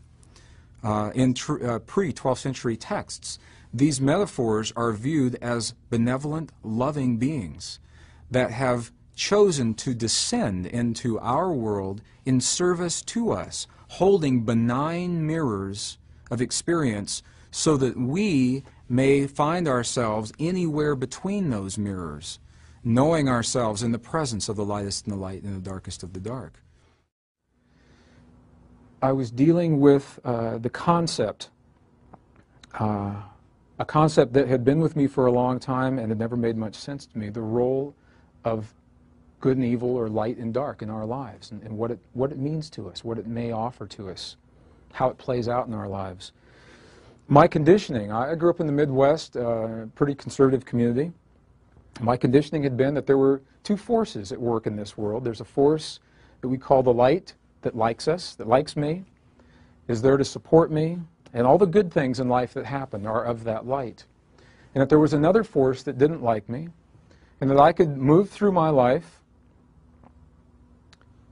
making the choices to bring me the things that I would most choose to have, and if I slipped up maybe one time, that this force that didn't like me had the ability to snuff out everything that I'd ever known to be true. And I didn't like that feeling. I didn't like the feeling that there was a power over me in that respect. So I suspected somehow that my relationship to my ideas of light and dark somehow were playing out in all these other things that were happening if the mirrors hold true. This is another mirror. If the mirrors hold true. And feeling a little overwhelmed at that time in my life, I went to my advisors at school, and I went to my employers, my 3 employers, and I explained to each of them I needed some time off. None of them really seemed to sympathize with me. So I left my jobs, I left school, packed everything I had in a little pickup truck, and headed up one of the most, I believe, probably the best kept secret in northern Colorado, so it won't be secret anymore. It's a canyon called Poudre Canyon, just west of Fort Collins. What a magnificent little canyon it is. And I drove about 90 miles west to a little town called Walden. Just outside of Walden, Colorado, there's a place called Lost Lake, which of course is not lost because everyone knows where Lost Lake is. And I went to Lost Lake to come to terms with all these things that were happening in my life at that time. And it was one of those times in life where maybe the goals and the expectations are a little greater than the reality of what's going to happen. I said, well, I'll set up camp here on the edge of this lake. I'll live off the land. If you ever choose to live off the land, take backups. It's always a good idea. Take something. And I did not. And I did. I set up a little camp on a beautiful pine forest floor right on the banks of Lost Lake. It's right around 10,000 feet. It was beautiful. It still is. It's just a beautiful place to be. And during the day, I would just kind of putter around. I'd do my prayers and my meditations. And at night, I'd start a fire and cook dinner, and I'd do my prayers and meditations, and not much happened for the first 2 days. Nothing happened for the first 2 days, I'll just tell you the truth. And on the third evening, I did something different. And it's something I'd never done before then, and I now know that there's actually a name for it in the indigenous traditions in North America. It's called the Dream Fire Ceremony. And what I did differently was that after dinner, in the fire that was in front of me, instead of closing my eyes and doing my prayers and my meditations, I left them wide open. And I gazed into this flame until I found a very comfortable place. And there's a little place right at the top of the flame, and then there's a little space, and then the rest of the flame is there. And I know that you know where it is. You've seen it in candles. You've seen it in matches. There's a magical place. That is a magical place. It allows us to relax and move into an altered state of awareness, sometimes without even knowing it. And that was what was happening to me that evening as I began this dream fire ceremony. And I didn't know at that time that it even had a name. And with my eyes wide open, I asked a question that I had asked many, many times before in my life. And I said, Father, I ask for the wisdom to know of the role of light and dark in my life, and my relationship with them at this time in my life. And when I ask questions like that, generally I expect answers, and there was no answer. Rather, there was a question that came back to me from a voice that by that time in my life was very familiar to me. In 1959, I'd had 2 near-death experiences the same month, in July of 1959. In each of those near-death experiences, I came to know a voice that has been with me from that time forward, and that voice is what I was hearing in this dream fire ceremony. And the voice asked me a question rather than give me an answer. It simply said, how may you know the forces of light and dark and the role that they play in your life until you actually know what the forces of light and dark are? And I thought about that. And it made sense because all I really knew is my conditioning, what other people had told me, what I'd seen in books, and what limited experience I'd had up until that time in my life. My experience didn't match my conditioning, and that was where the confusion came from. So with my eyes wide open, I asked. I asked to know what the power of darkness in our world is really all about, from a first-hand perspective. And almost immediately, in my mind's eye, images began to race through of all of the hideous characters that I had seen in textbooks and in my family Bible, loosed, saggy-fleshed individuals, very discolored bodies, usually bloodshot eyes. And I began to see these things in my mind. And when you're in a campfire around 10,000 feet late at night by yourself, you can conjure up some pretty amazing images. And I did that. But what happened next was completely unexpected. I was envisioning those things in my mind, an image began to coalesce in that magical place in the flames in front of me. And it frightened me. And I thought about getting up and leaving, and I did not. I looked down and blinked my eyes, and when I looked back up, it was still there. Now, I'm not suggesting that this is a reality. What I'm saying is that this is my experience that led me to an understanding. I'm going to share this with you. I watched this image as it coalesced, and it became denser and denser and denser until I could see that it was the head and part of the chest of a being that I had seen in my mind's eye, hovering in the flames in front of me, and it was looking away from me, fortunately, which gave me an opportunity to study what this phenomenon was that was happening, this thing that was in front of me. And I did, and rather than feeling fear, my fear moved into fascination. And I simply began to look, and I was fascinated at the folds and the creases in the saggy flesh and the scaliness at the same time that was shimmering in this fire. And while I was experiencing that fascination, the image began to rotate and the face began to turn toward me until it was facing me full on. And at that time, I had the opportunity to look eye to eye into the flames, into this thing that I had conjured up. To me, that was the epitome of all darkness or all evil as I'd been conditioned to believe it in my life. And I simply stared. I know now the entire experience lasted about 22 minutes. And when you're having an experience like that, it seems like an eternity. As I stared, something began to happen. The image of the epitome of evil, what to me was the epitome of evil in the flames, began to change, and it got softer and softer and softer. And in just a few short moments, replacing the hideous image that had been there earlier was the face of a very young child. Neither male nor female, it was simply a child that was in the flames. And the child looked at me.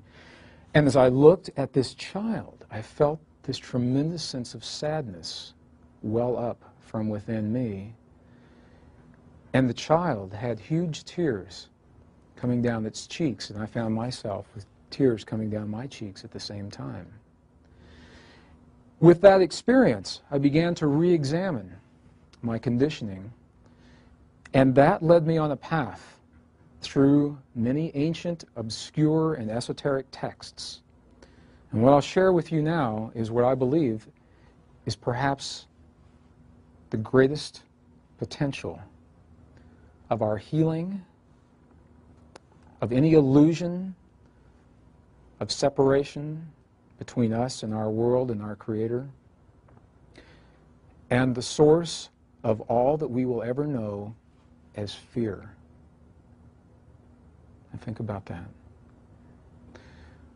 I asked you this morning to describe to me the negative characteristics of your primary caretakers, and we had many different words, many different perspectives that had the underlying aspect of fear. And I said, of all of these different expressions, they all pretty much resolve to one or some combination of those three universal fears. And now these scenes offer us a path and take it one step further. They say, as you heal, not if, as you heal this memory, then you have healed those universal fears. So in simply healing a single memory, fear is no longer possible in your life. In simply healing a single memory. Well, let's take a look at that memory. When we talk about light and dark in our world, we have, historically, we have images that come to mind when we think of light and dark. If darkness and light are equal and different only in seeming, as we're told in the ancient texts, and they are benign forces in service to us rather than forces that either like or do not like us, that's a very different world that we're living in. Very different. It is only possible for you to feel judgment and rigidity and anger and selfishness and abuse, control issues, or to have those experiences within yourself if you still have allowed for fear in your life. The only way that fear is possible is if you believe that dark and light are separate from one another and that the darkness is something other than our Creator. If you allow for the possibility that darkness is part of our Creator, just as light, however you view your Creator, makes no difference.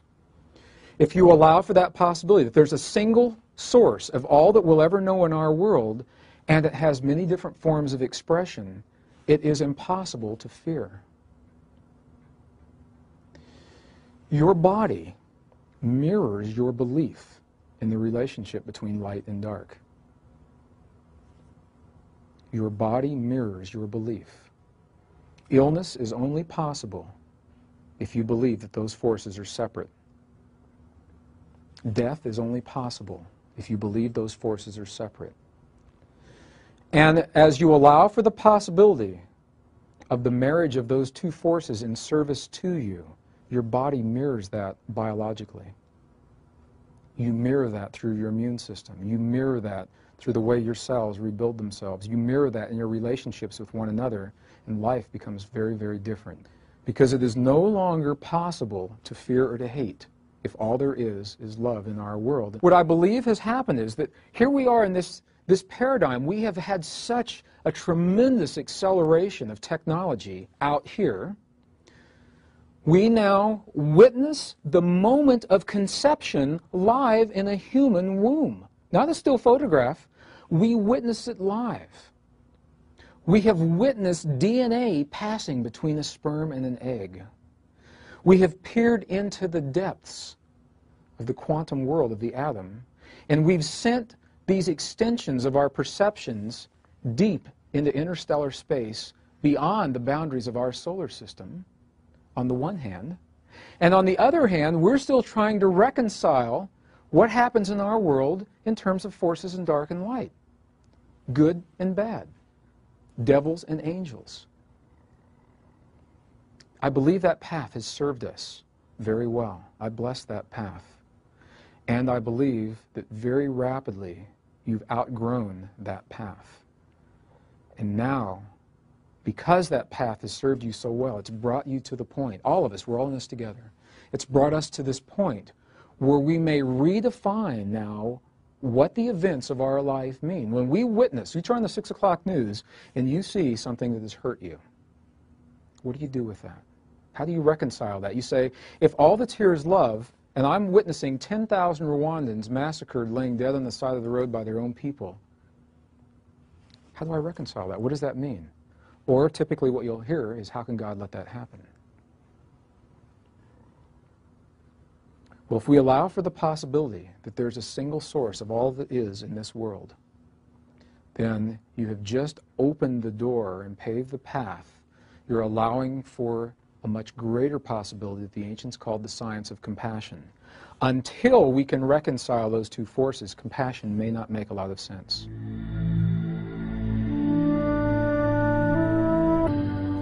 The seventh mystery of relationship, the seventh Essene mirror, from the perspective of the ancients, was the most subtle and for some the most difficult. This is the mirror that asks us to allow for the possibility that each experience of life, regardless of its outcome, is perfect in its nature. Regardless of whether or not we achieve the lofty goals that have been set by others, we're asked, we're invited to view our accomplishments in life without comparing them to anything else, without any external reference. The only way that we may view ourselves in failure or success is when we measure our accomplishments to an external yardstick. And the question then arises, what is it that we hold ourselves accountable to? What is it that we use as our yardstick of accomplishment? From the perspective of this mirror, we're asked to allow for the possibility that all aspects of our lives, each aspect of our personal life, whether it's our body shape or our body weight, or our academic or business or athletic achievements are perfect as they stand, and we will see that they are, in fact, that way, and can only be judged when they are compared to an external reference. We're invited to allow for ourselves to be that reference. The last mirror the ancients considered the most subtle mirror, and to share with you this mirror, I'm going to share it in a couple of different ways, a couple of different stories. One of my last years in the corporate environment, I shared an office with a woman because our office space was limited. So we had very different functions and simply shared space together, and because there was no competition, we became very good friends. We just simply spoke with one another, went to lunch together a lot. One day we came back from lunch, and she picked up her voicemail, and as she was listening to her messages, I saw her face turn sheet white, and she sat down, and I said, "What happened?" And she shared with me a story, and I'm going to share that story with you now to illustrate this mirror. She had just had a friend that was her age that had a young daughter. This daughter had graduated from high school just a couple of years earlier. A beautiful young woman, was extremely gifted in many areas. She was very athletic, she excelled at academics, she was a wonderful artist, and she chose to become a model when she graduated from high school, and her parents supported her in that choice. She had done some modeling and done very well. She had gone to as a modeling school in New York City and had just completed a series of jobs, and it appeared that 2 years out of high school she was on her way to a pretty successful modeling career. Well, after the first couple of jobs, the modeling agencies began to say, for this kind of work, you'll have to change your appearance a little bit. And they started with some obvious things, and they, even at her young age, they did some tucks around her midline. They enlarged her breasts, relatively common kinds of plastic surgery. Her parents supported her in that, and they said, well, that's what this industry takes. That's what it takes. Well, it wasn't long before the modeling agencies began asking for more extreme forms of modification. And for example, she had a really cute little overbite when she'd smile. And they said, well, you can't have an overbite and be a model.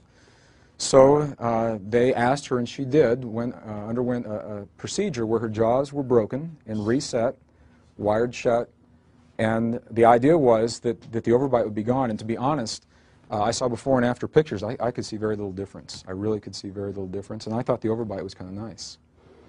Well, while her jaws had been wired, of course, she was on limited diet. She lost quite a bit of weight, and which is generally desirable in the modeling industry. And as she lost that weight, some of these ribs, the lower ribs, floating ribs, began to stick out more than they had before. And the modeling people said, well, that's no problem. We can address that surgically. And they did. They went in and took out these 2 floating ribs on either side. And something began to happen with her. And maybe you've seen this before. Body weight kind of goes in modes. I was a competitive runner for almost 20 years. And there were some times I could eat anything, no matter what it was. And I just couldn't keep weight on my body. And there were other times I could think about eating and not do it, and I would gain weight. And your body kind of goes into a mode. You can stop eating for a while, and you'll still maintain a constant weight, or maybe even gain weight. And you can begin to lose weight, and then you say, okay, well, that's enough. I'll start eating again, and your body is still in a lose weight mode, and it keeps going. And that's what happened to this woman. She began to lose weight and was in a lose weight mode, and the phone call that my friend had that morning was from the young girl's mother. Her daughter had just died in the hospital from complications of malnutrition in the hospital because her body could not assimilate that weight. And my question was, why did this happen? Why? What was it all about? A few months ago, Melissa and I were traveling. We live in where we have to fly out of Albuquerque to get to anywhere. And on certain airlines, I won't mention airline names, but certain airlines, you have to go through Dallas before you go anywhere else. So when I went to Toronto, I had to go from Albuquerque to Dallas to get to Toronto, or to Kansas City to go to Dallas. Well, if you've been to DFW, you know Dallas-Fort Worth Airport. It's a huge airport, and there's a tram system that takes you from Concourse to Theory. when it's up and working. And when it is up and working, it's a wonderful system. It really works well. Typically what happens is we come in on the end of gate 6 and we go out on gate 44, and there's a good half mile, I know, or more between the two. And on this particular day, we were at the bottom of a large escalator waiting for the trains to come by. And there was a couple that was standing next to me. It was about a 3-minute wait between trains. There was a couple standing next to me, an elderly couple, and apparently the gentleman was hard of hearing.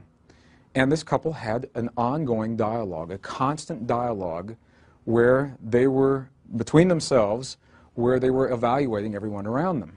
And apparently, it's something they had just always done. It seemed very comfortable for them. And as people would come in, they'd say, "Oh, look at who dressed that man this morning," you know, or look at her. Why does she do that? Oh, look at that earring. Well, I was standing here. They were standing here, and out of the corner of my eye, I saw an extremely large woman coming down the escalator. I had a client at one time that weighed about 450, and I know that this woman was real close to 400 pounds. She was coming down the escalator, and she was holding an old-fashioned suitcase, old linoleum with brass fittings on the side, hard shell. It was 115 in Dallas that day. And I knew that for whatever reason she was traveling, she must have had a good reason, because travel could not have been easy for her. The heat, the accommodations of the seats, her legs were swollen, her ankles, and she was carrying this funny little suitcase. And she came up and stood right next to us, and this couple continued to do what they'd been doing. And because the gentleman was hard of hearing, as he was sharing with his wife, we all heard. As he said to his wife, "Look at that woman. Isn't that terrible? Why doesn't she do something with herself? She should be ashamed of herself for coming in public like that." Now, this is one of those rare opportunities. I was here, the couple was here, and the heavy woman was here. And I believe on an unspoken level, she consented to me looking at her eyes, because she looked right at me. So I looked into her eyes, and she never said a word, and that's how I know that she heard everything that happened. She never said a word. And while we were waiting for that train, tears welled up in her eyes. And I could see she was really fighting just to hold it back, and her face got very red. She'd been hurt by what she'd heard. We got in the train, the couple sat next to me, and I spoke with them, and they were really a nice couple. They were not malicious. I don't think there was a malicious intent. It was just a very unconscious thing that they had done with themselves. And in that moment, what I knew was that the three of us had had a rare opportunity. The woman had had the opportunity to hear herself judged. The couple had had the opportunity to judge someone else, and I had the opportunity to witness. Both of these stories illustrate the seventh Essene mystery of relationship. And it's the mystery of allowing for perfection in the imperfections of life. The young woman that lost her life, my question is, what standard was she holding herself accountable to that made her feel that she was imperfect and must change the body that she was given in this life to accommodate? What standard? What did she use as a yardstick? The couple that saw this large woman, me describing her as a large woman, to you right now. Until you compare your experience or your life to an external reference, how can it be anything other than perfect? And my question to you is to please be aware of what it is that you hold yourself accountable to. What do you use as your yardstick in life? How do you know when you've succeeded or failed at something in life? I could share with you a sheet. We could do this. I could give you a sheet, and I could give you a list of criteria, and I could say, tell me about your athletic capabilities, your academic capabilities, your capabilities in communication, in romance. That's always a good one. Are you a good lover? Tell me about all these things. And I'd give you about 15 seconds to give me an answer, because it doesn't make any difference what you answer. If you see yourself as anything other than perfect, what have you compared yourself to? How do you know that you are doing anything other than perfection until you reference outside of yourself? We were talking about this yesterday. I went back into the video room to see what this tape looked like. And they were reluctant to let me see it because there was a sense that I may judge myself on the screen as I live this mirror. If I am giving you the best I can do in this moment until I compare myself to someone else, this is perfect, and this is what this moment is. This is, for the Essenes, the most subtle, because we are so quick to judge ourselves, and we are our own most difficult judges. So what I'll say to you is I'll invite you to look at your life, look at the places in your life where you sense that you're not happy with yourself. The only way that can happen is if you've not done your best, or if you have done your best and you've compared it to someone else. What do you use as your yardstick? In our culture, what is our yardstick? We're compared to this man. You know what this man said when he was here? He said, you think the things I'm doing now are cool. Wait till you see what you're about to do in 2,000 years. I'm paraphrasing a little bit. He said, don't hold me. Don't hold me on the pedestal. He said, you are far, far greater than I as you realize the power that lives within you. The power of thought, feeling, and emotion, and what you'll do with it. So that's the seventh Essene mirror of relationship, the mirror of perfection. Well, these 7 mirrors of relationship, powerful mirrors, powerful insights into why we have lived the kinds of lives and had the relationships that we have had. The Essenes remind us that we will all go through each of these mirrors at some point in our lives, whether we recognize them or not. Often we'll go through many mirrors simultaneously. That's the masters that we are. That's the masters that we become in this lifetime, is that we move through the mirrors and we move forward with life each day possibly without even recognizing why we're doing these things. Well, it would be nice to have a beautiful neon sign flash to us first thing in the morning and say, on this day, after you finished your breakfast and after you sent the family off on their day, you may begin your dark night of the soul. And the reality is that life does not happen to us in that way. We're invited to know ourselves in the presence of others through our relationships. And as those relationships are reconciled, we become the benefit of that healing. And it is that benefit that we carry with us through the waking dream of life as we walk between the worlds of heaven and earth.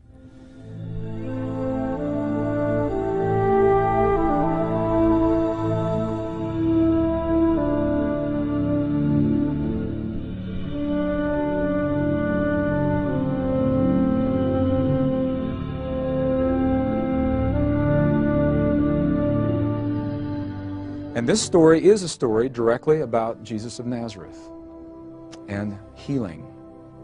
And the story tells of a particular woman that he worked with one day and how he chose to respond to her requests.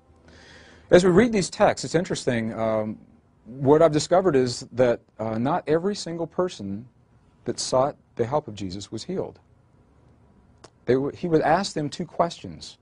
Depending on how they answered those questions, they may or may not have the benefit of the healing. The first one, he would ask, he'd say, do you believe in me? Do you believe in my Father? At that point in his life, he made no distinction between himself and his Father in heaven. Think about that. No distinction.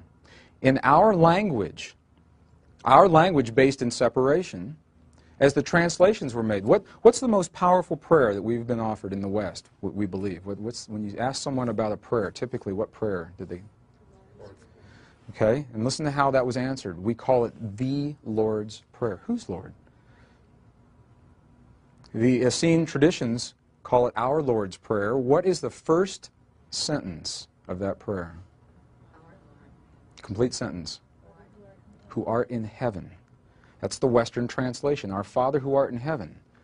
There's the separation. Our Father's in heaven and we're down here somewhere. That's not the way the original Aramaic traditions read. They say our Father who is everywhere. Our Father who is everywhere. So our language plays such a potent role, and that's why I'll invite you to explore many paths as we're looking at the language. Well, it was through this language that I read of this story. He would ask him, do you believe in me? Do you believe in my Father? Because at that point in his life, he saw only the union of the two. And the person would say yes or no. Then he would ask them a question. He'd say, what have you learned in your illness? What have you learned in your illness? Typically, there were illnesses that people were asking to be healed of. And this particular story fascinates me because it was a woman that was born with leprosy. We don't see a lot of leprosy today, and there was a lot in this country where we don't see a lot. This woman had been born with leprosy, and she was angry at her disease. She said, what do you mean, what have I learned? I've learned nothing. This is a mistake. I'm not supposed to have this. She says, I am so hideous, I've never had a friend. I've never known a man. I'm so hideous, even the animals cower in my presence. Heal me of this affliction. And he said to her, if you have learned nothing from your condition, then die and know yourself through death. Because he loved her that much. And that is the beginning of compassion. He had no attachment to the outcome. He could have felt a lot of peer pressure. He could have been there on the shores of Galilee and said, okay, there's 10,000 people behind me. There's a woman in front of me. They're asking me to do something. I got to do something quick. I mean, he could have had a thought process like that, and he didn't. He loved her. She had, from this perspective, through her mastery, allowed or created that condition in her life so that she may know herself in that way. If it had not served her, why would he take that away from her? Thought without attachment to the outcome. A few years ago, we had the opportunity in the 6 o'clock news, many of our homes, to witness a tragedy that has happened far too many times. Once is too many. This particular tragedy was in a small country of Rwanda, where approximately 10,000, we still don't even know the exact number, 10,000 civilians were depicted on the news, massacred by their own people on the rural roadsides in that country. And I was with a group of friends that evening, and we watched this, and it was just the right group of friends for that evening, because I had the opportunity to look around. There were 4 of us. And I had the opportunity to look at the other 3 and see what had happened with them. So as the reports went on, there was a woman that was in the living room, and I asked her, I said, how do you feel about this? She was enraged. She said, this is ridiculous. She was pounding her fist on the coffee table. A lot of fist pounding in these stories. She said, when are we going to stop this? When are we going to send the Marines to kill the soldiers that killed the civilians so there isn't any more of this going on? Why don't we stop this? There was another gentleman who was in the living room. And he had just kind of gotten into the New Age thoughts. And I asked him what he felt about it. And he said, about what? The Rwandans? He said, they knew that was going to happen. He said that was their karma. They knew on some level when they came in this lifetime they were going to die that way. And he said, there really is no death anyway. It's about 6 o'clock. You want to get a bite to eat? And he felt nothing. And there was a third woman who'd gotten up and walked into the kitchen. And I followed her in and I said, what did this program mean to you, what you saw tonight? And she turned around, she had tears in her eyes, and she said, I don't know. She said, I don't want the soldiers to die, because that's the same kind of thinking that led to the deaths in the first place. She said, I don't think we should go in and send in the Marines, and I just don't want any more people to die. She said, I miss those people, even though I never knew them. I feel different in my world because I know now that they're no longer here. That's the beginning of compassion. The first woman was in polarity. She was angry. She was in the same polarity that allowed that tragedy in the first place. The second gentleman was in denial. What he had seen hurt him on such a deep level, he did not allow himself to feel it, so he rationalized it away. And the third woman allowed herself to feel, and in doing so opened the path to the possibility of compassion. How do you know if you're in denial or lovingly detached? You can ask yourself a simple question. If you feel nothing when you witness an outrage or a tragedy such as this, there's a good possibility that it has hurt you on such a deep level that you are in denial. If you feel for what has occurred and you're not seeking retribution, not trying to get even, or the mentality that somebody's got to pay,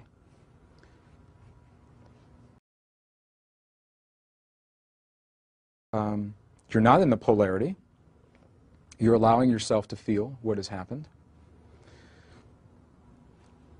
And if you can say to yourself, I miss those people, and this didn't have to happen, and there's a sense that somehow there's a balance that's occurred here, you may be at the path, at the doorway to what we call compassion in our lives. This is a completion for our animal story that I began yesterday. My little friend Merlin, somebody said, well, what, are you going to tell us whatever happened to Merlin? Where is Merlin? And I'll share that with you now because it's been a really powerful part of my life, and it is very relevant to make concrete these sometimes nebulous concepts that we're describing here. Well, I got all the things I needed to take Merlin across country, and Merlin and I had a great adventure from Mount Shasta all the way to northern New Mexico. And we live about 6 miles from the Colorado border, so we're in a very high mountainous area. And Merlin grew to be a very healthy, vigorous, beautiful, large black male cat. Not a speck of any other color on him. He was completely black.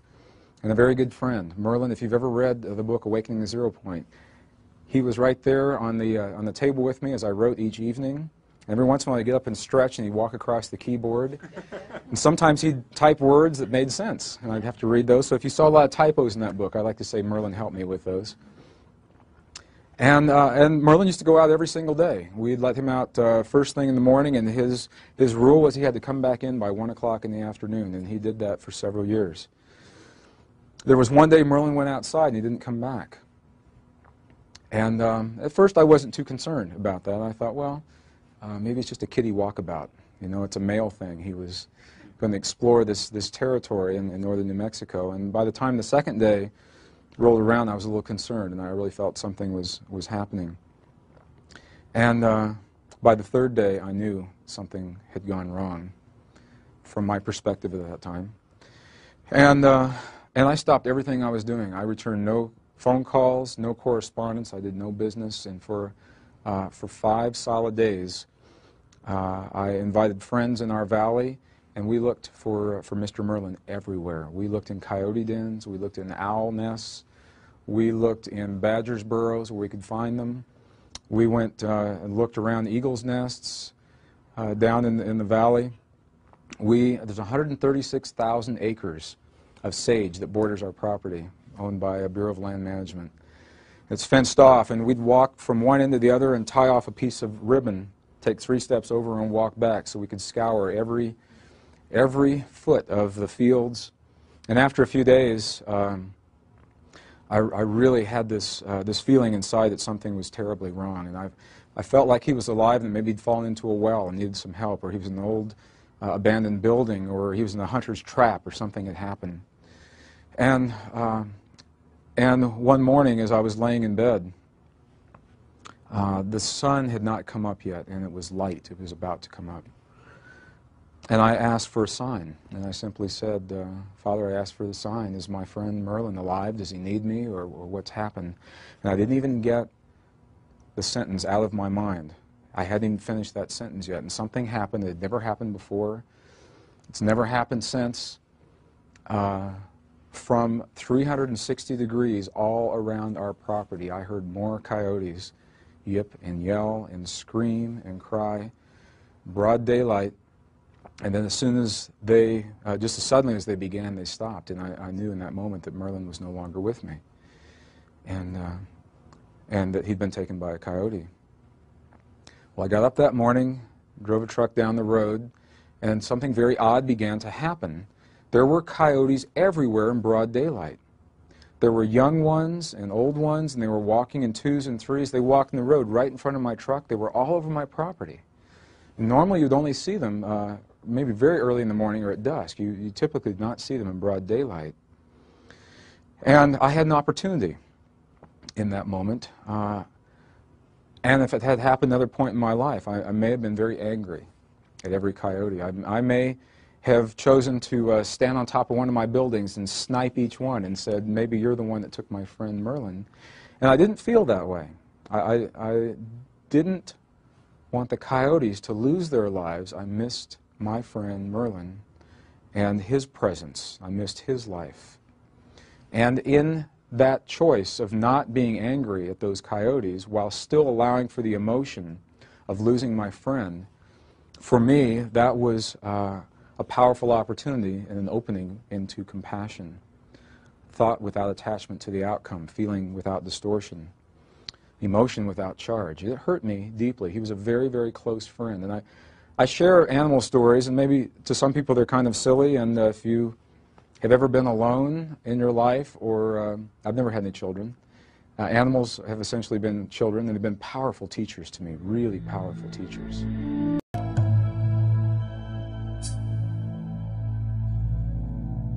The ancient Essenes perhaps identified best the role of our personal relationships and categorized them. They went so far as to actually categorize 7 mysteries of relationship that we would live, each individual through the course of their lives would live simply by living life in the presence of one another. They have categorized these as mirrors, and what they remind us of is that in each moment of our life, the reality that we have become within is mirrored to us. It is a reflected reality. It is mirrored to us by the actions and the choices and the language of those around us.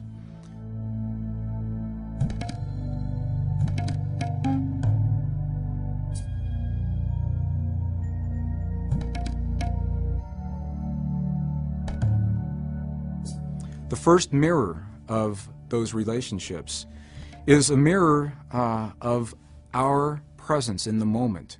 It's the mystery of the first mirror, what it is that we reflect to those around us in the moment. When we find ourselves surrounded by individuals and patterns of relationship and behavior with a dominant aspect of anger or rage or fear perhaps, and the mirror works both ways. It could just as easily be joy and ecstasy and happiness in our lives.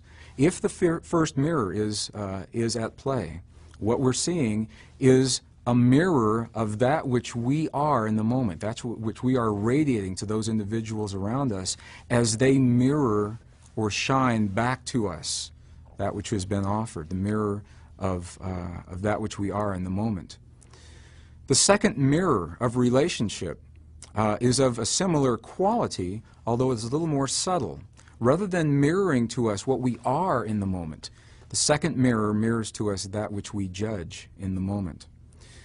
If you should find yourself surrounded by individuals who demonstrate patterns of behavior that perhaps frustrate you, push your buttons of anger or rage, and you sense that those are not your patterns, they're not you in the moment, you ask yourself, are they showing me in this moment? And you say honestly to yourself, no, then there's a good possibility they may be showing you that which you judge in the moment, the anger and the rage or the joy that you are judging in that moment. When you find many different people demonstrating the same patterns to you, many different people demonstrating their anger, their rage to you. Have you ever been angry and been in a big hurry to get somewhere and gotten into your car to drive to wherever it was you were going and found that everywhere you went, you made the wrong choices? You made the wrong choice in the teller line at the bank. You chose the slow line. You made the wrong choice on the exit ramp on the freeway.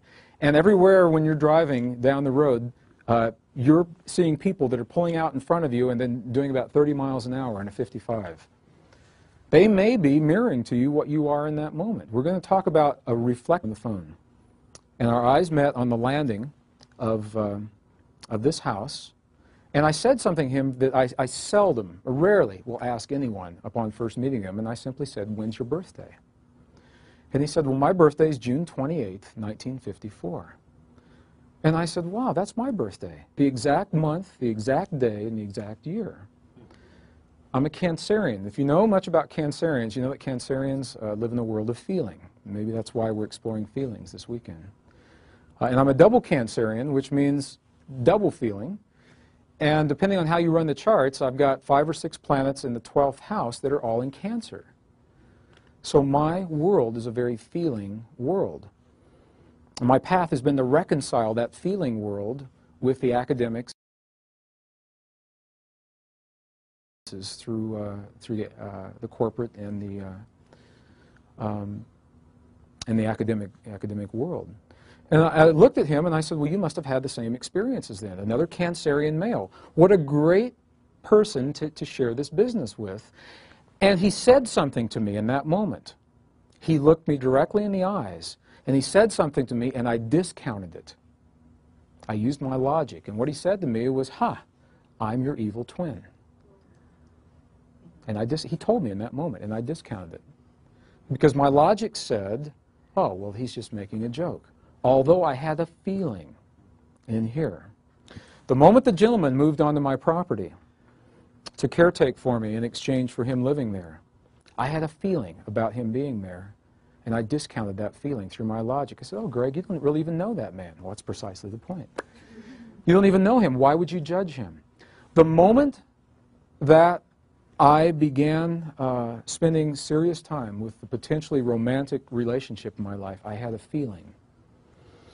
And my logic said, oh, that's the feeling that you had from the last time you got hurt. So let's give this one a chance. And the reason I'm sharing this with you now is because in each of these there was a feeling that told me right up front. And there was more than one lesson that happened here. And I've shared this with other people, and it's been a powerful trigger for them. It's a lesson I didn't care for at the time. The week that I recognized the pattern of judgment, the week that I recognized that each of these people was masterfully mirroring for me the things that I judged in life, every other relationship that was held in place by judgment began to disappear.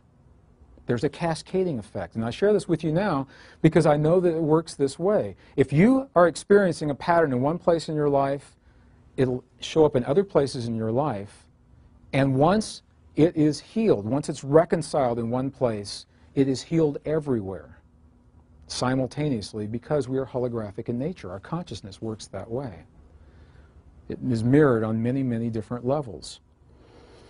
Well, the gentleman who had offered to do the business with me, that relationship didn't work well at all. And I felt like I gave it ample opportunity. And the reality is it did work well, and I just didn't know what it was showing me. It worked perfectly as my mirror. So one day I called this gentleman and I said, reality, in just a few moments, a reflected reality. Often, the mystery of the first mirror is precisely what's happening. Often we will find people in our presence who are mirroring to us that which we are in the moment, and often that's not the case. And then people say, well, the mirrors don't work.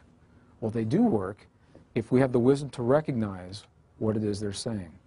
A few years ago, I had the opportunity, a rare opportunity, have 3 people come into my life in the same month. Now, that should have been my clue right there. When 3 brand new relationships, very different in nature, all occur within the same month. That's the flag that says something's going to happen here. You better believe it. One of them was potentially a romantic relationship. One of them was potentially a business relationship. One was a mix between a business, a relationship, and a friendship. Each of them came into my life. Each of them came to me. And that's should have been the second clue. Each of them found me. The romantic relationship, it was with someone who I had worked with.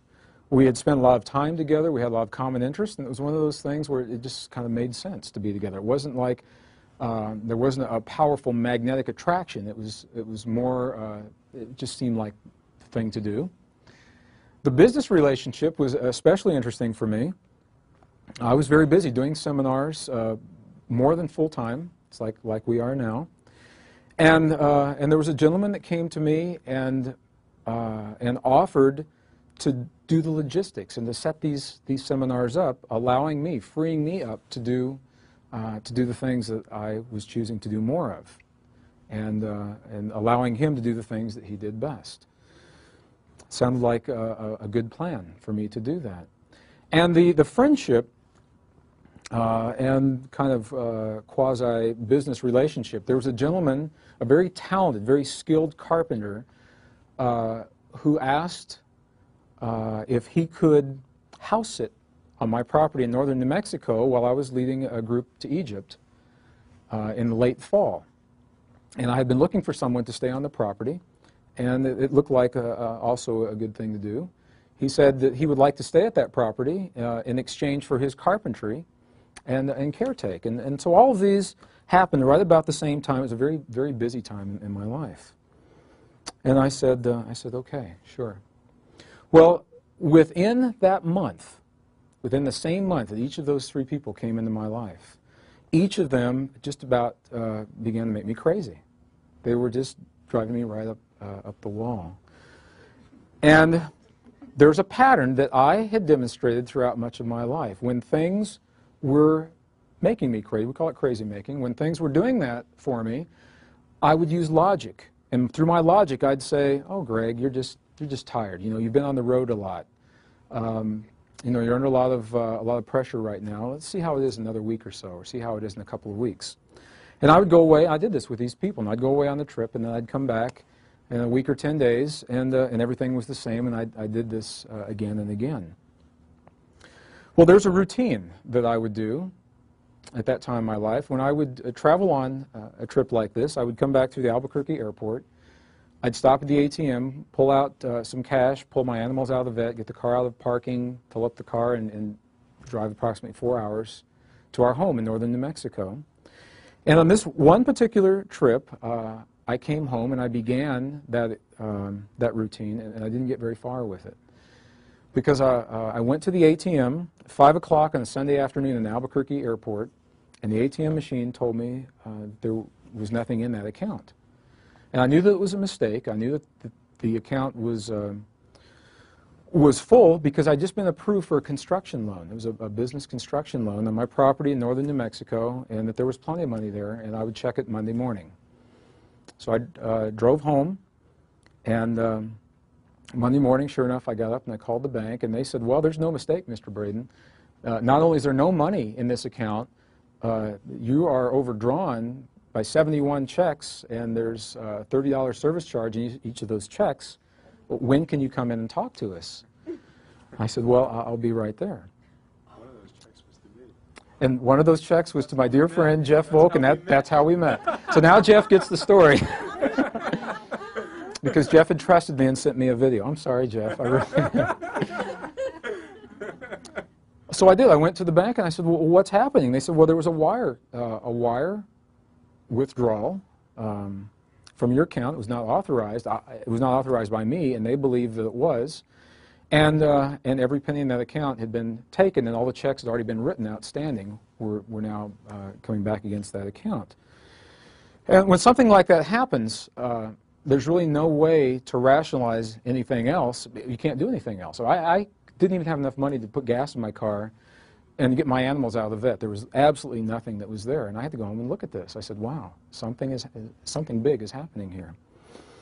Well, at the same time, I had just completed a tour, a series of workshops along the Pacific Northwest for about 30 days. And the people who had offered to set these programs up for me had many reasons why the money from those programs wouldn't come through. They said, well, our accounting isn't done, or we haven't reconciled our accounts, or whatever. Something was happening. And at the same time, the gentleman who was living on my property in exchange for the carpentry, and this is really very delicate for me, and I have to be really careful. I guess the best way to identify this is that he had chosen a lifestyle that not only was what our property was not about, it was illegal in the eyes of the state of New Mexico at that time. And I was asking him to change his lifestyle. Was that delicate? That was good. So all these things were happening at the same time. And I said, if the mirrors hold true, obviously there are some mirrors that are happening to me. What are these mirrors saying to me? Well, I went for a walk. I couldn't do much else. I had to go for a walk that day. There's a beautiful road that goes about 4 miles from our home down to the Rio Grande Gorge, a beautiful wildlife sanctuary. I went for a walk down the road that day, There's a huge mountain. It's called Ute Peak. There are a lot of stories from the Ute Indians about what this mountain, it's a very sacred mountain. It marks the end of their hunting grounds. And I often walk along this road in front of this mountain. I've written whole books, done entire workshops on this road, and I have to go home and put them in the computer. And I asked myself this question. I said, if these mirrors hold true, then there's a mirror that's happening here. What are these people showing to me? And I knew that I had to find a common thread. So I began looking at what each of these relationships was demonstrating. And I went through all kinds of possibilities. And when it was all said and done, what I knew that in each relationship, I knew that there were issues of honesty, integrity, and trust were the three that were really the most outstanding for me. And so I said to myself, if this mirror holds true, if people that are around me are demonstrating these patterns of behavior, are they showing me that I somehow am lacking in honesty, as Jeff may have thought, or integrity, or trust? Is that what they're showing me? And this feeling welled up inside of me before I even got that sentence out of my head and said, no, that's what this work is all about. That's precisely what this work is all about. And at the same time, there was a realization. It was such a powerful, it was subtle and powerful, that came to me, and I realized that they were not showing me a mirror of what I was in the moment, as we've always been conditioned, as I've been conditioned to believe. Rather, they were showing me a more subtle mirror, the mirror of what I judged in that moment. The mirror of what I judged in that moment. And that's precisely what was happening. I had a tremendous charge on honesty and integrity and trust. Such a charge that I was not willing to allow it in others. I was not willing to allow that in others. When you have a charge on something, what does that promise? It promises that you'll see it. You'll see it in your life if you've got a charge on it. I had that charge. These three people that came into my life, now I know that each of them was a powerful, skillful master that impeccably held the mirror to me during that time in my life of my greatest charges. And it was relatively concise the way they did that. It could have drawn out over years, and maybe it did. Maybe those mirrors have been shown to me year after year on such subtle levels that I never recognized them. And they became less subtle and less subtle and less subtle until something happened that I could not look away from. And in that moment, I had that mirror. In that moment, I was shown the second Essene mystery of relationship, the mirror of that which we judge in the moment. The gentleman that had invited me to work with him wanted to set up these seminars. The very first moment we met, something interesting happened. We met in the home of a mutual friend in Northern California, and the first moment we met, I'd never seen him before, I'd spoken with him